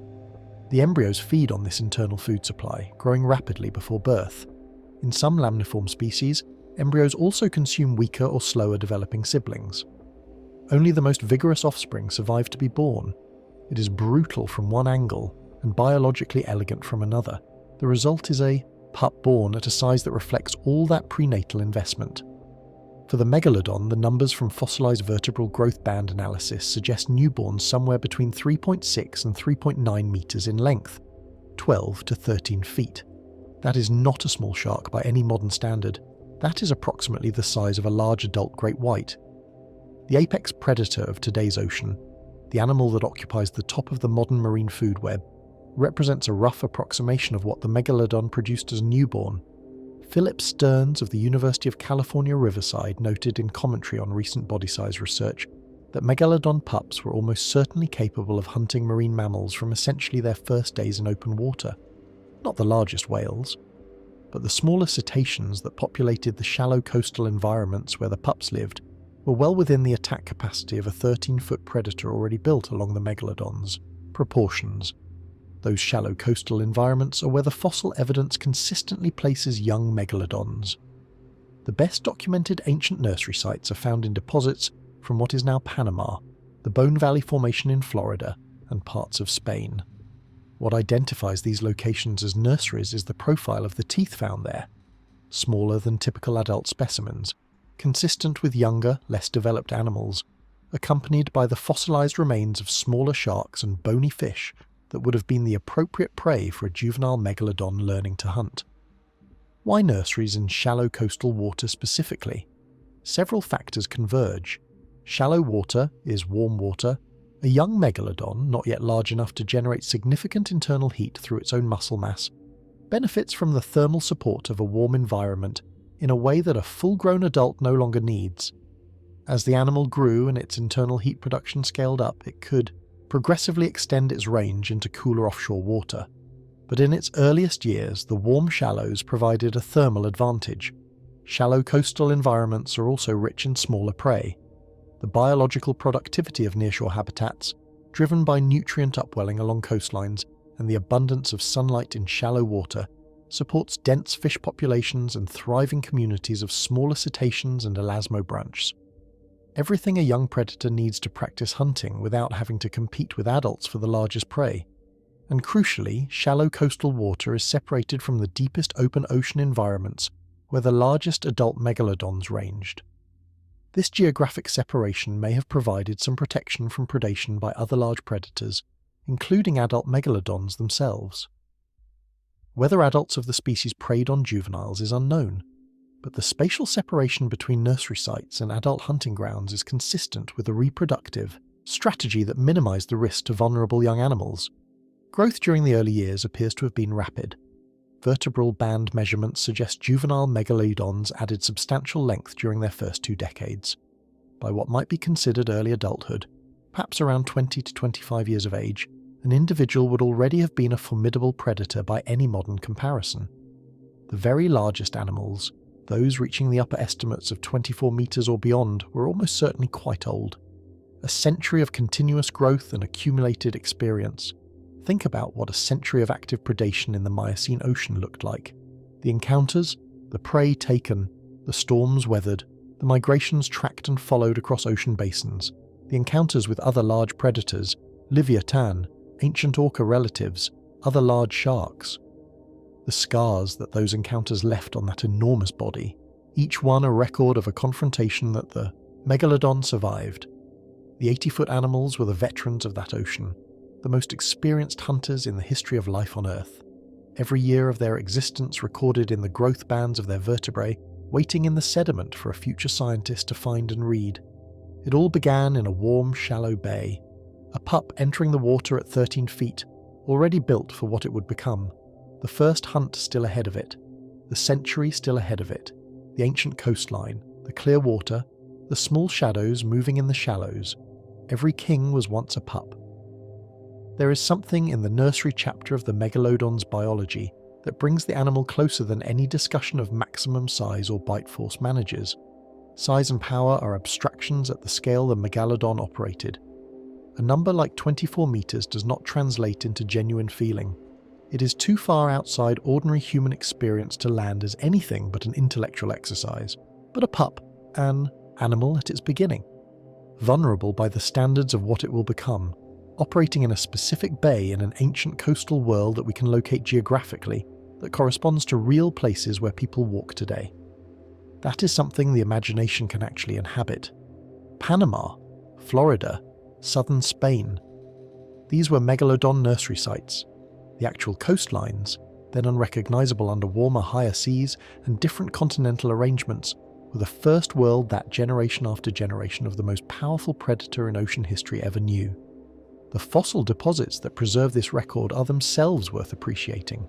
The teeth of young megalodons, found alongside the teeth of their prey, alongside the shells of ancient mollusks and the bones of ancient fish, all compressed into rock by millions of years of overlying sediment. A snapshot of a moment in Miocene time, preserved by the specific chemistry of that particular seafloor, waiting to be excavated and read. Every nursery site that paleontologists have identified represents years or decades of careful fieldwork. The correlation of tooth sizes with estimated body lengths, the cross-referencing of associated fauna to confirm the environmental interpretation, the dating of the sedimentary layers to place the deposit within the correct slice of Miocene or Pliocene time. These are not easy conclusions to reach. They are the product of painstaking accumulation of evidence across multiple disciplines. And what that evidence collectively tells us is that the Megalodon was a species with a structured relationship to specific coastal habitats, not wandering randomly across the global ocean in all life stages, but organized, concentrated in particular places during its most vulnerable period, using the coastline in the same deliberate way that many modern large marine animals use it today. The sea turtles that return to specific nesting beaches, the whale sharks that aggregate annually at coral spawn events, the grey nurse sharks that gather in rocky outcrops along specific coastlines during breeding season. All of these animals demonstrate the same basic principle. Large marine animals have geographic fidelity to specific environments that serve specific biological functions. The Megalodon had fidelity to its nurseries. The same bays, the same warm shallows, the same productive coastal strips, hosting generation after generation of pups across millions of years. That consistency is part of what the Pliocene disruption of coastal habitats was so devastating to. Not just a reduction in available warm water, the specific destruction of environments that the Megalodon had used and become biologically dependent on for an extraordinarily long time. The Nurseries made the Megalodon, and when the Nurseries began to fail, they helped unmake it. For now, though, the Nurseries are full. The Miocene coastline is warm and rich, somewhere in a shallow bay on the coast of a continent that does not yet look quite like any continent we know. A 13-foot shadow moves through the clear water. Patient, alert, just beginning. Let that image carry you quietly towards sleep. Chapter 10. Rivals in the Ancient Sea. Competitors and encounters. Dominance is always relative. It is always a statement about a specific animal, in a specific environment at a specific time. The Megalodon was dominant in the Miocene Ocean. That is real and well supported. But dominance does not mean solitary. The Miocene Ocean was not the Megalodon's private dining room. It was a complex, densely populated ecosystem full of animals that competed for the same finite resources in ways that mattered enormously for the Megalodon's day-to-day existence. Understanding those rivals and competitors is essential to understanding two things: why the Megalodon thrived when it did, and why it eventually did not. Start with the one competitor that would eventually outlast everything else. The great white shark appeared in the fossil record around 3.5 million years ago. That timing places its emergence precisely within the Megalodon's final chapter. For a relatively brief period in geological terms, both animals occupied the same ocean, and the great white, despite being a fraction of the Megalodon's size, may have been the single most consequential competitor the Megalodon ever faced. Not through physical confrontation. An adult Megalodon encountering an adult great white was not a contest in any meaningful sense. The size difference was too extreme. What mattered was not combat but calories. The zinc isotope study published in 2025 demonstrated that both species were feeding at overlapping trophic levels. Both were opportunistic predators, taking large marine mammals when available and shifting to smaller prey when they were not. The dietary overlap was substantial and direct.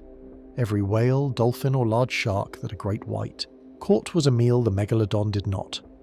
In times of abundance, this mattered little. In the increasingly lean Pliocene Ocean, every lost meal became significant. The great white also had a structural advantage in its population dynamics.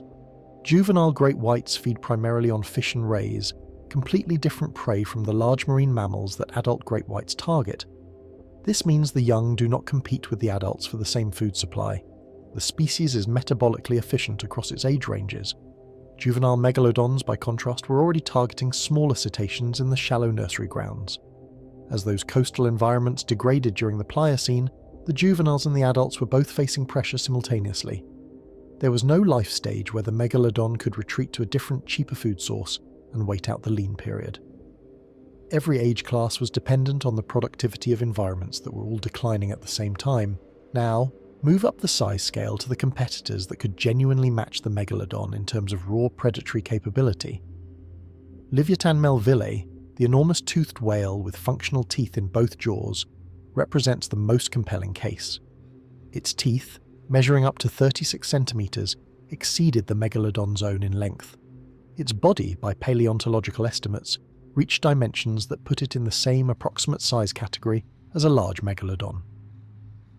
Both animals occupied the warm, productive waters off what is now South America and parts of Africa, and their fossil records overlap across several million years. The nature of any direct interactions between them is speculation. The fossil record cannot preserve a confrontation, but ecologically, two apex-level predators of comparable capability, competing for the same whale prey in the same waters, would have created genuine resource pressure on both populations. Neither could simply ignore the other's presence in the food web. Other large-toothed cetaceans with functional teeth existed alongside both of them. Zygophysita varolii was another ancient sperm whale relative, built for macropredation rather than filter feeding. The cetacean component of the Miocene predator guild was not a monoculture. It was a diverse array of large, capable hunters, all working through the same prey base.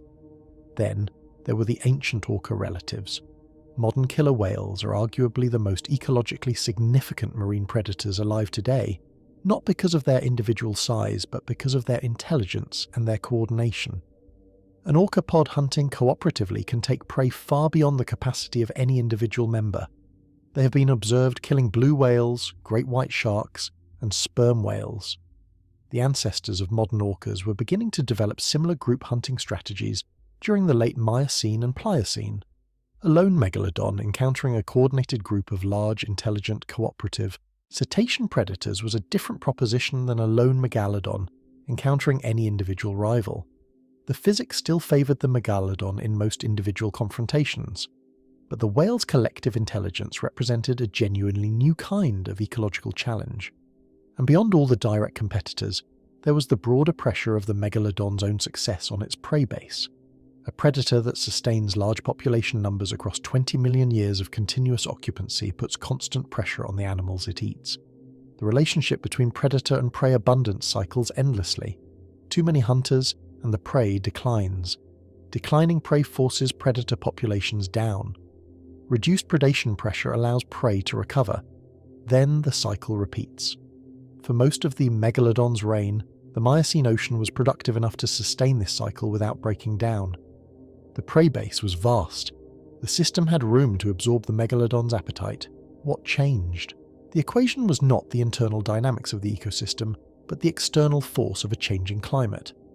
As ocean temperatures dropped and the productive warm water habitats contracted, the prey base shrank. And when it shrank, every competitive pressure that had been tolerable in abundance became critical in scarcity. The great white's metabolic efficiency, Leviathan's direct competition for whale prey, the ancient orca relatives' growing sophistication. All of these pressures had been manageable when the ocean was generating enough food for everyone. In a leaner world, they compressed around the megalodon's enormous caloric requirement until there was simply not enough to sustain it. That reckoning comes in the next chapter. For now the ocean is still rich. The rivals are present, but the system holds. The Megalodon at its peak. The court crowded, but the king still ruling. There is an ecological concept worth introducing here because it illuminates something important about the Megalodon's position. Keystone species. A keystone is an animal whose presence in an ecosystem has an outsized effect on everything else, disproportionate to its numerical abundance. Remove the keystone and the structure of the community changes in cascading, often unexpected ways. The Megalodon was almost certainly a keystone species for the Miocene Ocean. Its predatory pressure on large cetaceans influenced the evolutionary trajectory of whale species across the entire globe.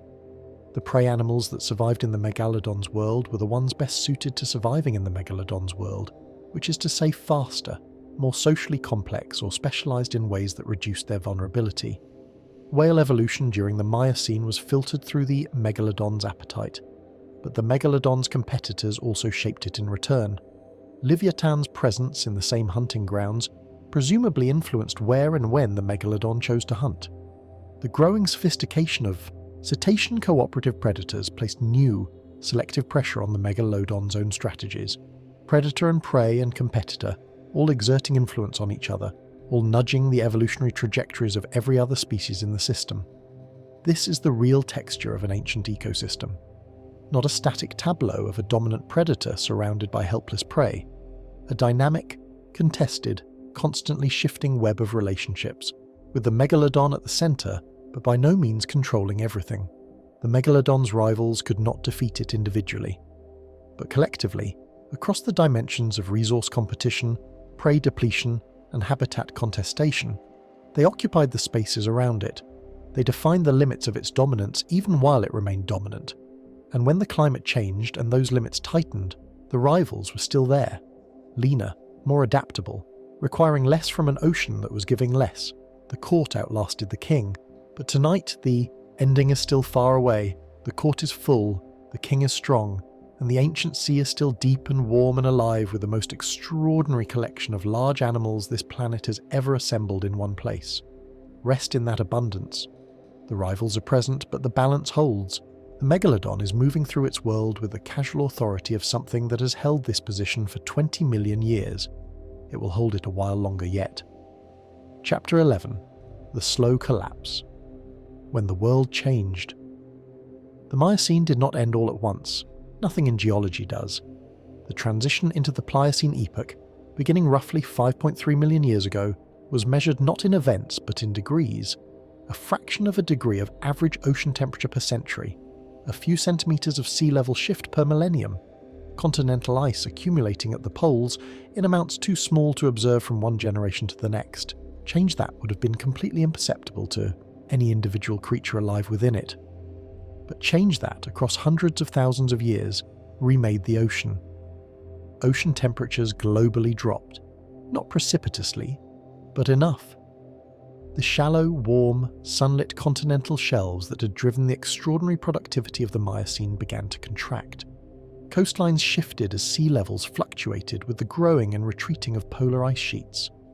The vast networks of warm, nearshore habitat that had sustained both the Megalodon's nurseries and its primary prey populations became less stable, less extensive, less reliable.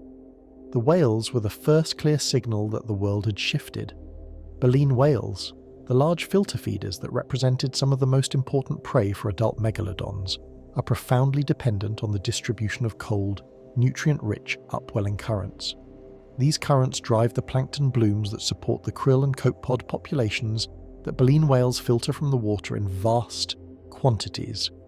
As ocean circulation patterns reorganized in the cooling Pliocene, the most productive upwelling zones migrated toward the poles. The baleen whales followed the food. Their migration routes changed. Their preferred feeding grounds shifted toward latitudes that were becoming increasingly cold. The megalodon's warm blood gave it a wider hunting range than any cold-blooded competitor. It could follow prey into temperatures that would have been physiologically limiting for other sharks. But there was a threshold. The metabolic cost of maintaining an elevated body temperature in very cold water eventually exceeds the caloric benefit of the prey available in that water. The megalodon could pursue whales toward the poles. It could not do so indefinitely when the energy equation was no longer working in its favour.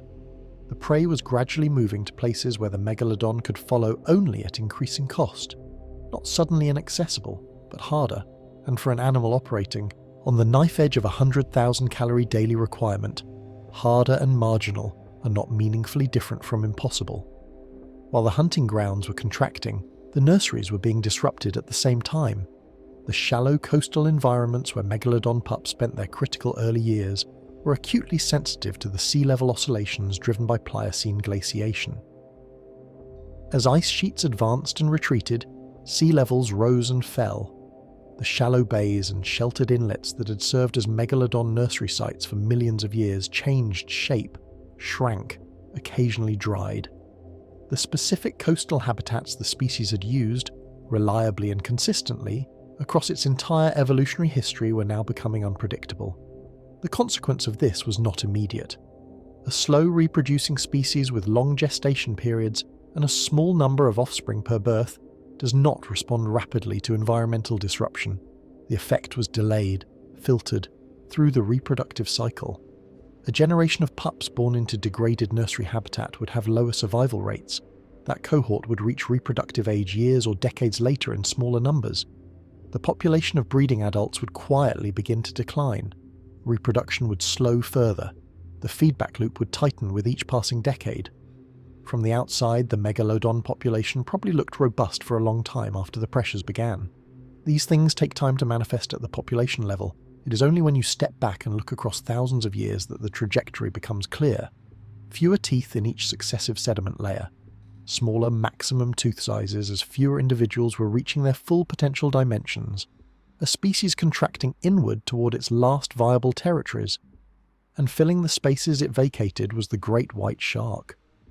The great white did not displace the megalodon through aggression or confrontation. It simply occupied the ecological positions the megalodon was vacating as its numbers declined. Wherever megalodon predatory pressure eased, the great white established itself more firmly.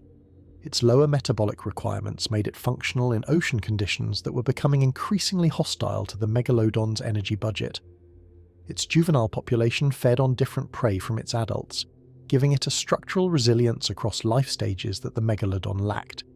By approximately 3.6 million years ago, the last megalodon is believed to have died, not the last member of a still viable species, the last individual of a population that had been in slow decline for hundreds of thousands of years, contracting geographically, shrinking numerically, finally reaching a point where too few individuals remained to sustain viable reproduction in any population anywhere. The end was not dramatic. It did not merit a geological boundary layer or a spike in the sediment record. It was the quietest possible ending for something that had been so enormous for so long. The last animal doing what it had always done, hunting, moving, eventually not finding enough, eventually not being replaced. No fossil records that moment. No layer of ancient ocean sediment marks the exact location. It simply happened, somewhere out there in the cooling Pliocene Sea, and the ocean continued without it. The world changed. The king could not. And in the silence that followed, the ocean began the slow process of becoming something new. One of the more counterintuitive aspects of the Megalodon's extinction is the timeline. 20 million years of existence. Then a decline that played out across hundreds of thousands of years. The numbers are so large in both directions that it is difficult to hold them in the mind at the same time. 20 million years of success, then gone. But the pattern is not unusual for large, highly specialized apex predators. The very qualities that made the Megalodon dominant made it vulnerable to a specific kind of environmental change. Thermal specialization, high caloric requirements, reproductive dependence on stable coastal habitats, dietary dependence on prey populations that were themselves climatically sensitive. Each individual characteristic was a feature during the Miocene. Each became a liability as the Miocene ended. There is also a geographic dimension to the extinction that the broad headline obscures. The Megalodon did not disappear simultaneously from every ocean on the planet. It retreated. The peripheral populations, those living in the more marginal environments at the edges of the species range, failed first. The populations in the most thermally suitable and prey-rich environments held on longest. The fossil record reflects this, with the density and maximum size of Megalodon teeth declining earlier in some regions than others. This pattern of contraction and retreat is the typical signature of a species in decline. It is the same pattern we see in modern species under pressure. Range contracting inward, population density dropping in the marginal zones first, a gradual geographic compression toward the last viable core habitat, which eventually becomes too small to sustain reproduction. The Megalodon's core habitat was the warm, productive, whale-rich coastal and shelf environments of the tropical and subtropical ocean. As the Pliocene cooling continued and those environments shrank, the core shrank with them, until finally it was no longer large enough. Something else worth considering. The whale populations the Megalodon depended on were not simply declining in abundance, they were changing in character. Pliocene whale evolution, under the dual pressure of climate change and the emerging great white shark, was producing animals that were faster, more evasive, or more specialized for cold water environments. The prey base was not just getting smaller, it was getting harder. A prey population that is simultaneously declining and evolving away from vulnerability is a double blow to a specialist predator. The Megalodon needed the Miocene whale fauna. The Pliocene whale fauna was, in various ways, becoming something different. The ocean the Megalodon was born for was ceasing to exist, and there was no version of the Megalodon adapted for what was coming. Sleep with the weight of that. 20 million years. Then the slow, inevitable turning of something too large and too perfectly matched to its world to survive the loss of it. The cooling water, the retreating coastlines, the quiet fading of something that had been, for an almost incomprehensible span of time, the most powerful presence in every ocean on Earth.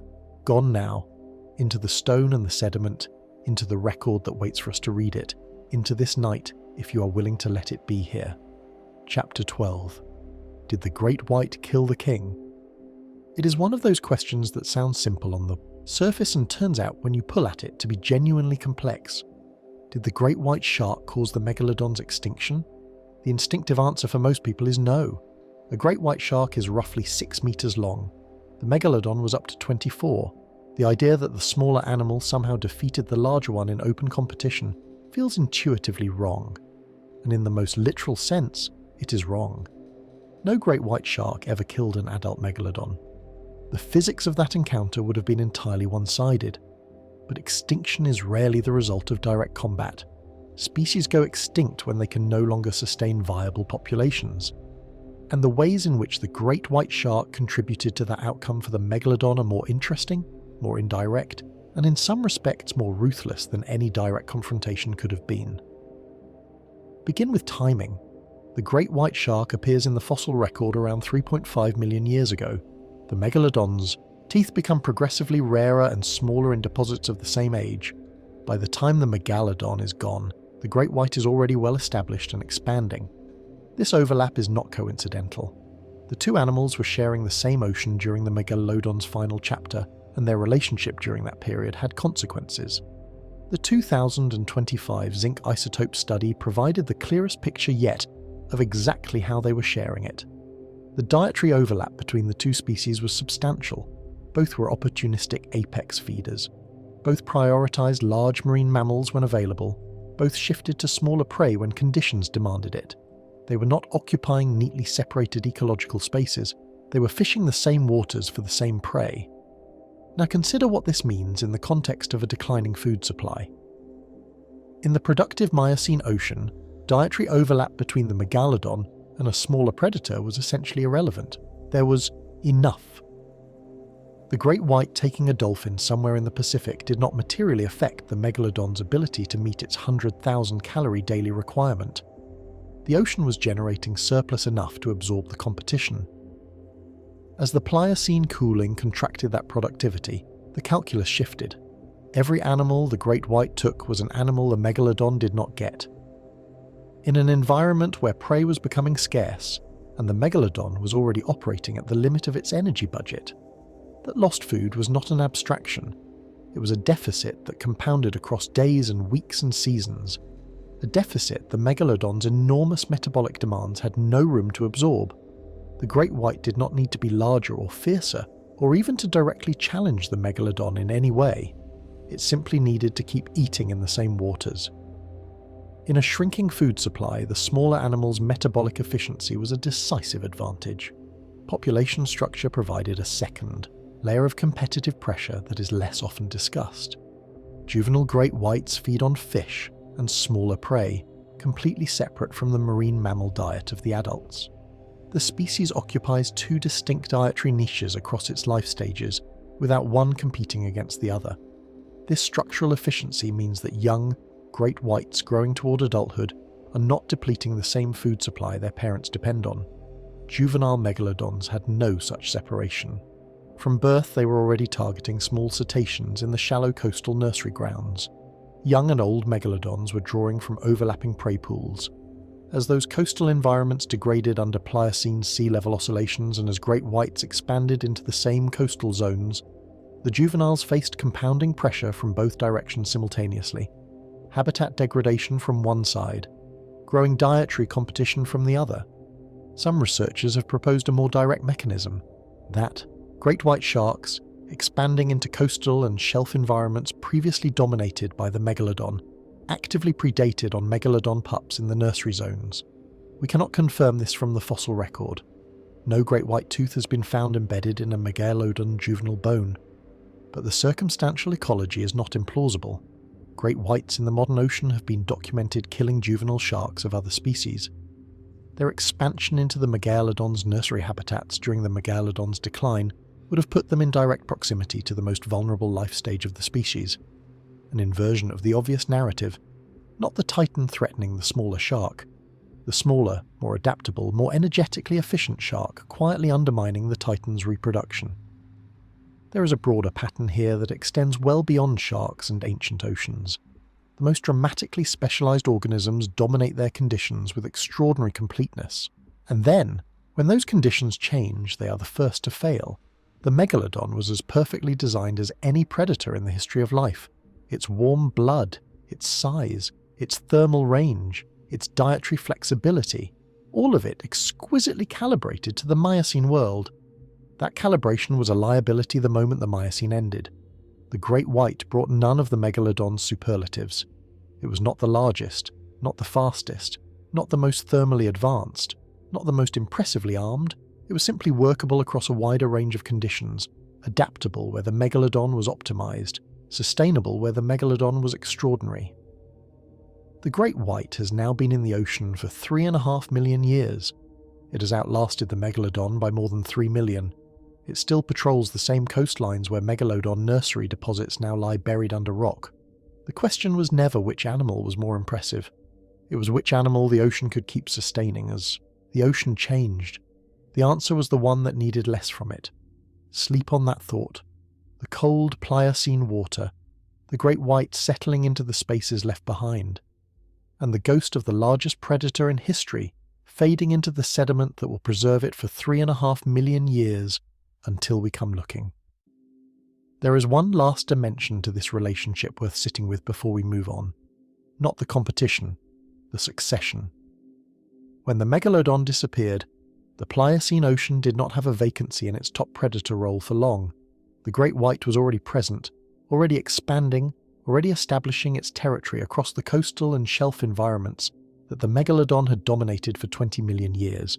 The throne, so to speak, was occupied before it was officially vacant. This is how ecological succession tends to work. Rarely does a dominant species disappear and leave a true vacuum. More often the successor is already present in the system, constrained in its expansion by the dominant species, waiting in the competitive shadows. As the dominant species declines, the constraints ease. The successor expands. By the time the transition is complete, the new occupant of the top position is already well established. The great white in the early Pliocene was a coastal predator sharing space with an increasingly stressed and declining Megalodon. Its expansion into the coastal zones that the Megalodon was vacating was less a conquest than an opportunistic filling of available space. It was not competing against the Megalodon at full strength. It was moving into the gaps that the Megalodon's declining population was creating. That distinction matters.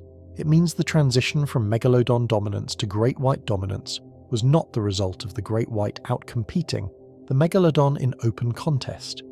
It was the result of the great white being present, flexible, and appropriately sized for a world that was becoming less generous.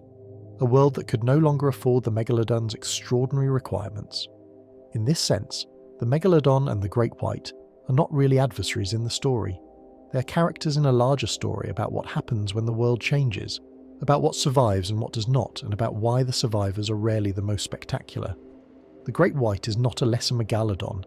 It is a different answer to the same ocean.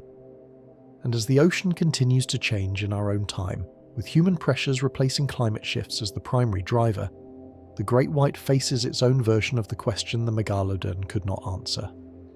What happens to a large, slow, reproducing apex predator when the food supply contracts and the environment destabilizes? We already know one answer to that question. The sediment of the Pliocene seafloor holds it in every dwindling tooth record. We should probably pay attention to what it says. Chapter 13. Is Megalodon still out? There. The videos appear reliably. A blurry underwater camera. A dark shape passing at the edge of visibility. A tooth pulled from the seafloor that someone insists looks too fresh to be millions of years old. A story from a fishing vessel operating in deep water at night. The comment sections fill within hours. The question resurfaces as it always does. Is the Megalodon still alive? It deserves a genuine answer, not a dismissive eye roll, not breathless credulity, a careful, honest reckoning with what the evidence actually shows and what it actually means. The scientific consensus is that the Megalodon is extinct, not probably extinct, not likely extinct pending further investigation, extinct in the same sense that the dinosaurs are extinct, with the same degree of confidence that we bring to that conclusion. Here is why. The Megalodon produced teeth at an extraordinary rate throughout its lifetime, 40,000 per individual, across 20 million years of species existence. The Miocene and early Pliocene ocean floors were effectively carpeted with Megalodon teeth in various stages of fossilization. They are the most abundant large predator fossils on the planet. Beachcombers find them, trawlers dredge them, they wash out of riverbanks and coastal cliffs with regularity on every continent that borders an ocean with a Miocene geological history. And then the record ends. The youngest reliably dated Megalodon teeth come from deposits around 3.5 to 3.6 million years old. From that point forward, in the entire global fossil record, across every ocean floor, deposit that has been sampled and analysed, there are no confirmed Megalodon teeth, not one, not anywhere. For an animal that shed teeth this prolifically, 3 million years of silence is not a gap in the record. It is the record. The record is telling us exactly what happened. The teeth stopped appearing because the animal stopped existing. If the Megalodon were alive today, even in small and isolated populations in the least explored parts of the ocean, it would still be losing teeth. Old teeth fall out constantly throughout a shark's life. They drift to the seafloor and enter the sedimentary record. They get caught in fishing gear, they wash up on beaches. For the global tooth record to remain entirely empty of confirmed recent megalodon teeth requires that there are no megalodons. The absence is a fact, not a coincidence. Now address the deep ocean argument directly because it comes up every time. The claim is that we have explored only a small fraction of the ocean's total volume. Vast areas of the deep sea remain unvisited. Could an animal the size of the megalodon be hiding in those depths? The problem with this argument is that it misunderstands where the megalodon actually lived and what it actually needed. The megalodon was not a deep-sea specialist. It was a coastal and shelf predator. Its food, large warm-blooded whales and cetaceans, lives in the productive zones of the ocean where sunlight drives biological productivity. The deep sea below the photic zone is cold, dark and sparsely populated. Nothing in the deep abyss could sustain the megalodon's 100,000 calorie daily requirement. An animal that size hunting in those depths would be burning far more energy finding food than the food could ever replace. If the megalodon existed today, it would be hunting where its prey lives, in the same coastal waters where fishing vessels operate daily, in the same open ocean whale migration corridors that are now tracked by satellite telemetry, in the same productive shelf environments that are crossed by commercial shipping routes thousands of times each day. The modern ocean is extraordinarily well monitored. Acoustic arrays designed to track submarines cover enormous areas of ocean floor. Whale tagging programs follow individual animals across entire ocean basins for years at a time. A breeding population of 80-foot predators would be impossible to miss in these conditions. There's also the population biology argument. A species does not simply hide from detection, it declines. As a population shrinks toward the threshold where individual megalodons are becoming genuinely rare, the genetic diversity of that population is also shrinking. Small, isolated populations are vulnerable to inbreeding depression, to disease outbreaks, to reproductive failure from purely statistical bad luck. A megalodon population small enough to evade 3 million years of human discovery would not be a stable hidden population. It would be in the last stages of a drawn-out collapse. The claims that surface periodically in online communities do not survive examination. Teeth described as freshly mineralized have consistently turned out to be ancient specimens whose surface coloration was altered by the specific mineral chemistry of their recovery environment. Bite marks on whale carcasses, attributed to Megalodon, are consistent with the jaw dimensions of living shark species. Sonar anomalies attributed to enormous unknown creatures have prosaic explanations in nearly every documented case. So why does the Megalodon survive question persist with such extraordinary vitality? Because the question is not really about sharks. It is about something in the human relationship with mystery. We live in an era when the surface of every continent has been photographed from space, when every mountain range and river system has been mapped to a resolution our ancestors could not have imagined. The frontier of genuine unknowing has contracted dramatically in a single century of technological development. The deep ocean is the last remaining domain where the frontier still feels real. More of its floor remains unmapped than the surface of the moon. New species are discovered there regularly, some of considerable size. The deep sea genuinely does hold biological secrets, just not, almost certainly, this particular one. The Megalodon fills the imaginative space that the frontier used to occupy. The beloved unknowable, the monster beyond the edge of the chart. Every culture in human history has kept such creatures alive in its stories, in the dark water just past where the known world ends. There is nothing foolish in that impulse. It is one of the oldest human instincts. The desire to believe the world is still larger and stranger than what we can currently see. The Megalodon is gone, but the feeling it generates is not going anywhere. And on a quiet night, with the dark water somewhere nearby in the imagination, that feeling is its own kind of truth. Let it carry you gently down. Before the night closes entirely on this chapter, one more thought worth holding. The Megalodon does not need to be alive to be extraordinary. That is perhaps the most important thing this chapter can offer. The survival myth, however understandable in its origins, implicitly suggests that the Megalodon would be more remarkable if it still existed, that its absence diminishes it somehow, that what we need for the story to feel complete is a living monster in the deep. But the actual story is richer than that myth, a creature that evolved over nearly 100 million years of accumulated ancestral refinement, that existed as a distinct species for 20 million years, that left its mark on every ocean on the planet in the form of billions of fossilized teeth, that shaped the evolutionary trajectories of every large whale alive today, that held the entire global ocean in a state of ecological tension for an epoch, and that then disappeared so completely that only its teeth remain, waiting in the sediment for a curious species that would not arrive for another 3 million years. That story does not need a survivor to matter. It is already one of the most extraordinary biological histories this planet has produced. The teeth in the museum cases are not relics of something that might still be out there. They are records of something that was definitively, magnificently here.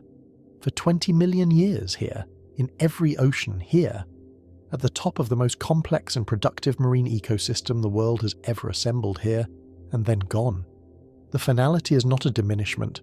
It is the last line of a story that was already extraordinary. The fact that it ended is what makes it a story at all, rather than simply an ongoing condition of the ocean. 3.6 million years ago, the last one died. Somewhere we cannot identify. In water we cannot locate. Doing what its species had always done, and the ocean closed over it and kept moving. As it does with everything, eventually. There is something quietly settling about that. Not sad exactly. More like the feeling at the end of a book you did not want to finish. The story was real. It happened. The ocean remembers it in its way. We are here, much later, reading the record. That is enough to be grateful for. Chapter 14. The Legacy of the Great Tooth. What Megalodon left behind. 3.6 million years is a long time for a ghost to keep working. The Megalodon has been gone since the Pliocene. No living human has ever shared a planet with it, and yet its influence on the ocean we inhabit is real, traceable, and in at least one case literally visible from the deck of a ship. Begin with the blue whale. The blue whale is the largest animal that has ever existed in the confirmed fossil record across 500 million years of complex animal life. Larger than any dinosaur, larger than any fish. A fully grown individual can reach 30 meters and weigh up to 200 tons. Its heart weighs several hundred kilograms. Its arteries are broad enough that a child could crawl through them. This animal could not have evolved while the Megalodon was alive. The logic is straightforward. A large, slow-moving baleen whale in the Megalodon's ocean was not an ecological success story. It was a target. The Megalodon's warm-blooded physiology gave it the range to follow cetacean migrations anywhere on the planet, and its dietary habits meant that a slow, calorie-dense whale was exactly the kind of prey it prioritized. Evolving toward maximum size under those conditions was evolutionary suicide. The Miocene whale fauna, shaped partly by the Megalodon's predatory pressure, skewed towards speed and agility rather than passive filter-feeding gigantism. When the Megalodon disappeared, that constraint lifted. The evolutionary logic of filter feeding, where a larger body processes more water and extracts more food per unit of effort, could finally run to its natural conclusion. Over 3.6 million years it did exactly that. The result is the largest animal that natural selection has ever produced on this planet. Every blue whale alive today is a monument to the Megalodon's absence. Its scale is the direct consequence of a predatory pressure that ended millions of years before the first human looked at the ocean. The broader cetacean world carries similar marks. Current global whale distribution, their migration routes, their preferred habitats, the social structures of various species, all of these are partly downstream effects of 20 million years of Megalodon-shaped evolution, followed by 3.6 million years of readjustment. Trace the threads, and they lead back to that Pliocene disappearance. The ocean is still reorganizing around an absence that is, in geological terms, relatively recent. The great white shark is part of the legacy too, not as a descendant but as an inheritor. The ecological role the Megalodon occupied for 20 million years passed, in attenuated form, to a smaller and more adaptable successor. The great white is now itself under significant pressure from human fishing and habitat disruption. More than a third of all shark species currently face extinction risk. If, the great white disappeared from the modern ocean, the cascade of effects would echo, on a smaller scale, the reorganization that followed the Megalodon's own exit. Understanding what the Megalodon's extinction did to the Miocene ocean is therefore more than an academic exercise. It is a documented case study in what happens when an apex predator is removed from a complex marine ecosystem. The prey populations change, the competitors fill new spaces, the whole system shifts. Eventually it stabilizes, but it looks fundamentally different from what came before. The Megalodon also left behind an active scientific legacy. New studies are published regularly, isotope techniques applied to ancient enamel, biomechanical modeling, new fossil finds from previously unsampled sediment. An animal extinct for 3.6 million years is still generating genuine discovery in the present, still prompting arguments between researchers, still producing results that require the previous picture to be revised. Most prehistoric animals are known well enough that only fine details remain. The Megalodon is different. Its shape, size, thermal physiology, precise dietary habits, reproductive biology, and exact extinction timing are all still contested. The Megalodon is genuinely unfinished science, and then there is what it leaves in us. No other extinct animal generates quite this quality of fascination. Dinosaurs come close, but dinosaurs are separated from the present by 66 million years and a mass extinction that restructured everything. The Megalodon is far more recent. It swam in the same ocean that laps against the same coastlines we walk today. Its teeth wash up on beaches where people swim and surf and sail. The gulf between the animal and the present is real, but it feels bridgeable in a way that the dinosaur gap does not. Hold one of its teeth, feel the weight and the texture, and the impossible sharpness of those serrated edges after millions of years in the sediment. In that moment, the separation between the present and the Miocene collapses a little. The animal was real, its teeth are real. The ocean it hunted is still out there beyond the horizon. That is the Megalodon's deepest legacy. Not the blue whale, extraordinary as that is. Not the ongoing science, important as that is. But this. The thread of genuine connection it extends from its ancient world to ours. The way it makes deep time personal. The way it reminds us, in a way almost nothing else can, that the ocean we inhabit is built on layer after layer of vanished worlds, each one as real and as full of life as our own. We covered a long distance together in this series. The misidentification that misled science for 2 centuries, the 100-million-year lineage that built toward the Megalodon, the teeth that hold more biological information than any other trace of the animal, the new estimates of size and shape, the warm blood and what it cost, the 100,000-calorie daily imperative, the world of giants the Megalodon ruled, the shallow nurseries where it began, the rivals that surrounded it, the slow cooling that ended it, the great white that inherited what it left, the myth of its survival and the richer truth behind that myth. And now, here at the end, the legacy. Still swimming in the ocean, still in the sediment, still being studied in laboratories, still arriving in the dark on quiet nights, the Megalodon is gone. And in the ways that matter most, it is still here. Sleep well. The ancient sea is waiting just behind your eyes. It always is. There is something worth acknowledging as this final chapter closes. The fact that we know as much as we do about the Megalodon at all is itself a kind of tribute to human curiosity. Nobody needed to know any of this. The Megalodon's extinction predates our species by more than 3 million years. Its fossils have no practical value beyond scientific understanding. The effort that has gone into studying it, from Niels Steno's first identification of tungstones in 1666 to the 26 scientist international study published in 2025, represents pure intellectual investment in understanding the world as it actually was. That investment is ongoing. The researchers who dedicate careers to reading isotope ratios in ancient enamel or modelling the hydrodynamics of a 24-metre shark are not doing it for any pragmatic return.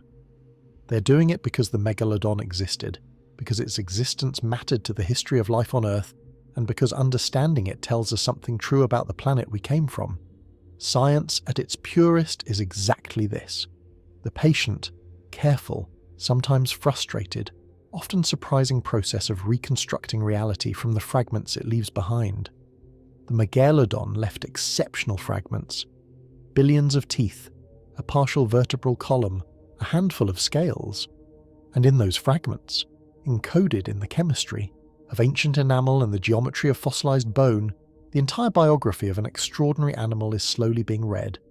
Not completely, perhaps not ever completely. The chances of a full Megalodon skeleton ever being found are remote, given the cartilaginous nature of shark skeletons and the timescales involved. There will always be questions without definitive answers. What colour was its skin? What exactly did its fins look like? How did it move in the final moments of a hunt? Some of what we most want to know we will never know with certainty. But we know so much more than we did even 10 years ago. And 10 years from now, we will know more still.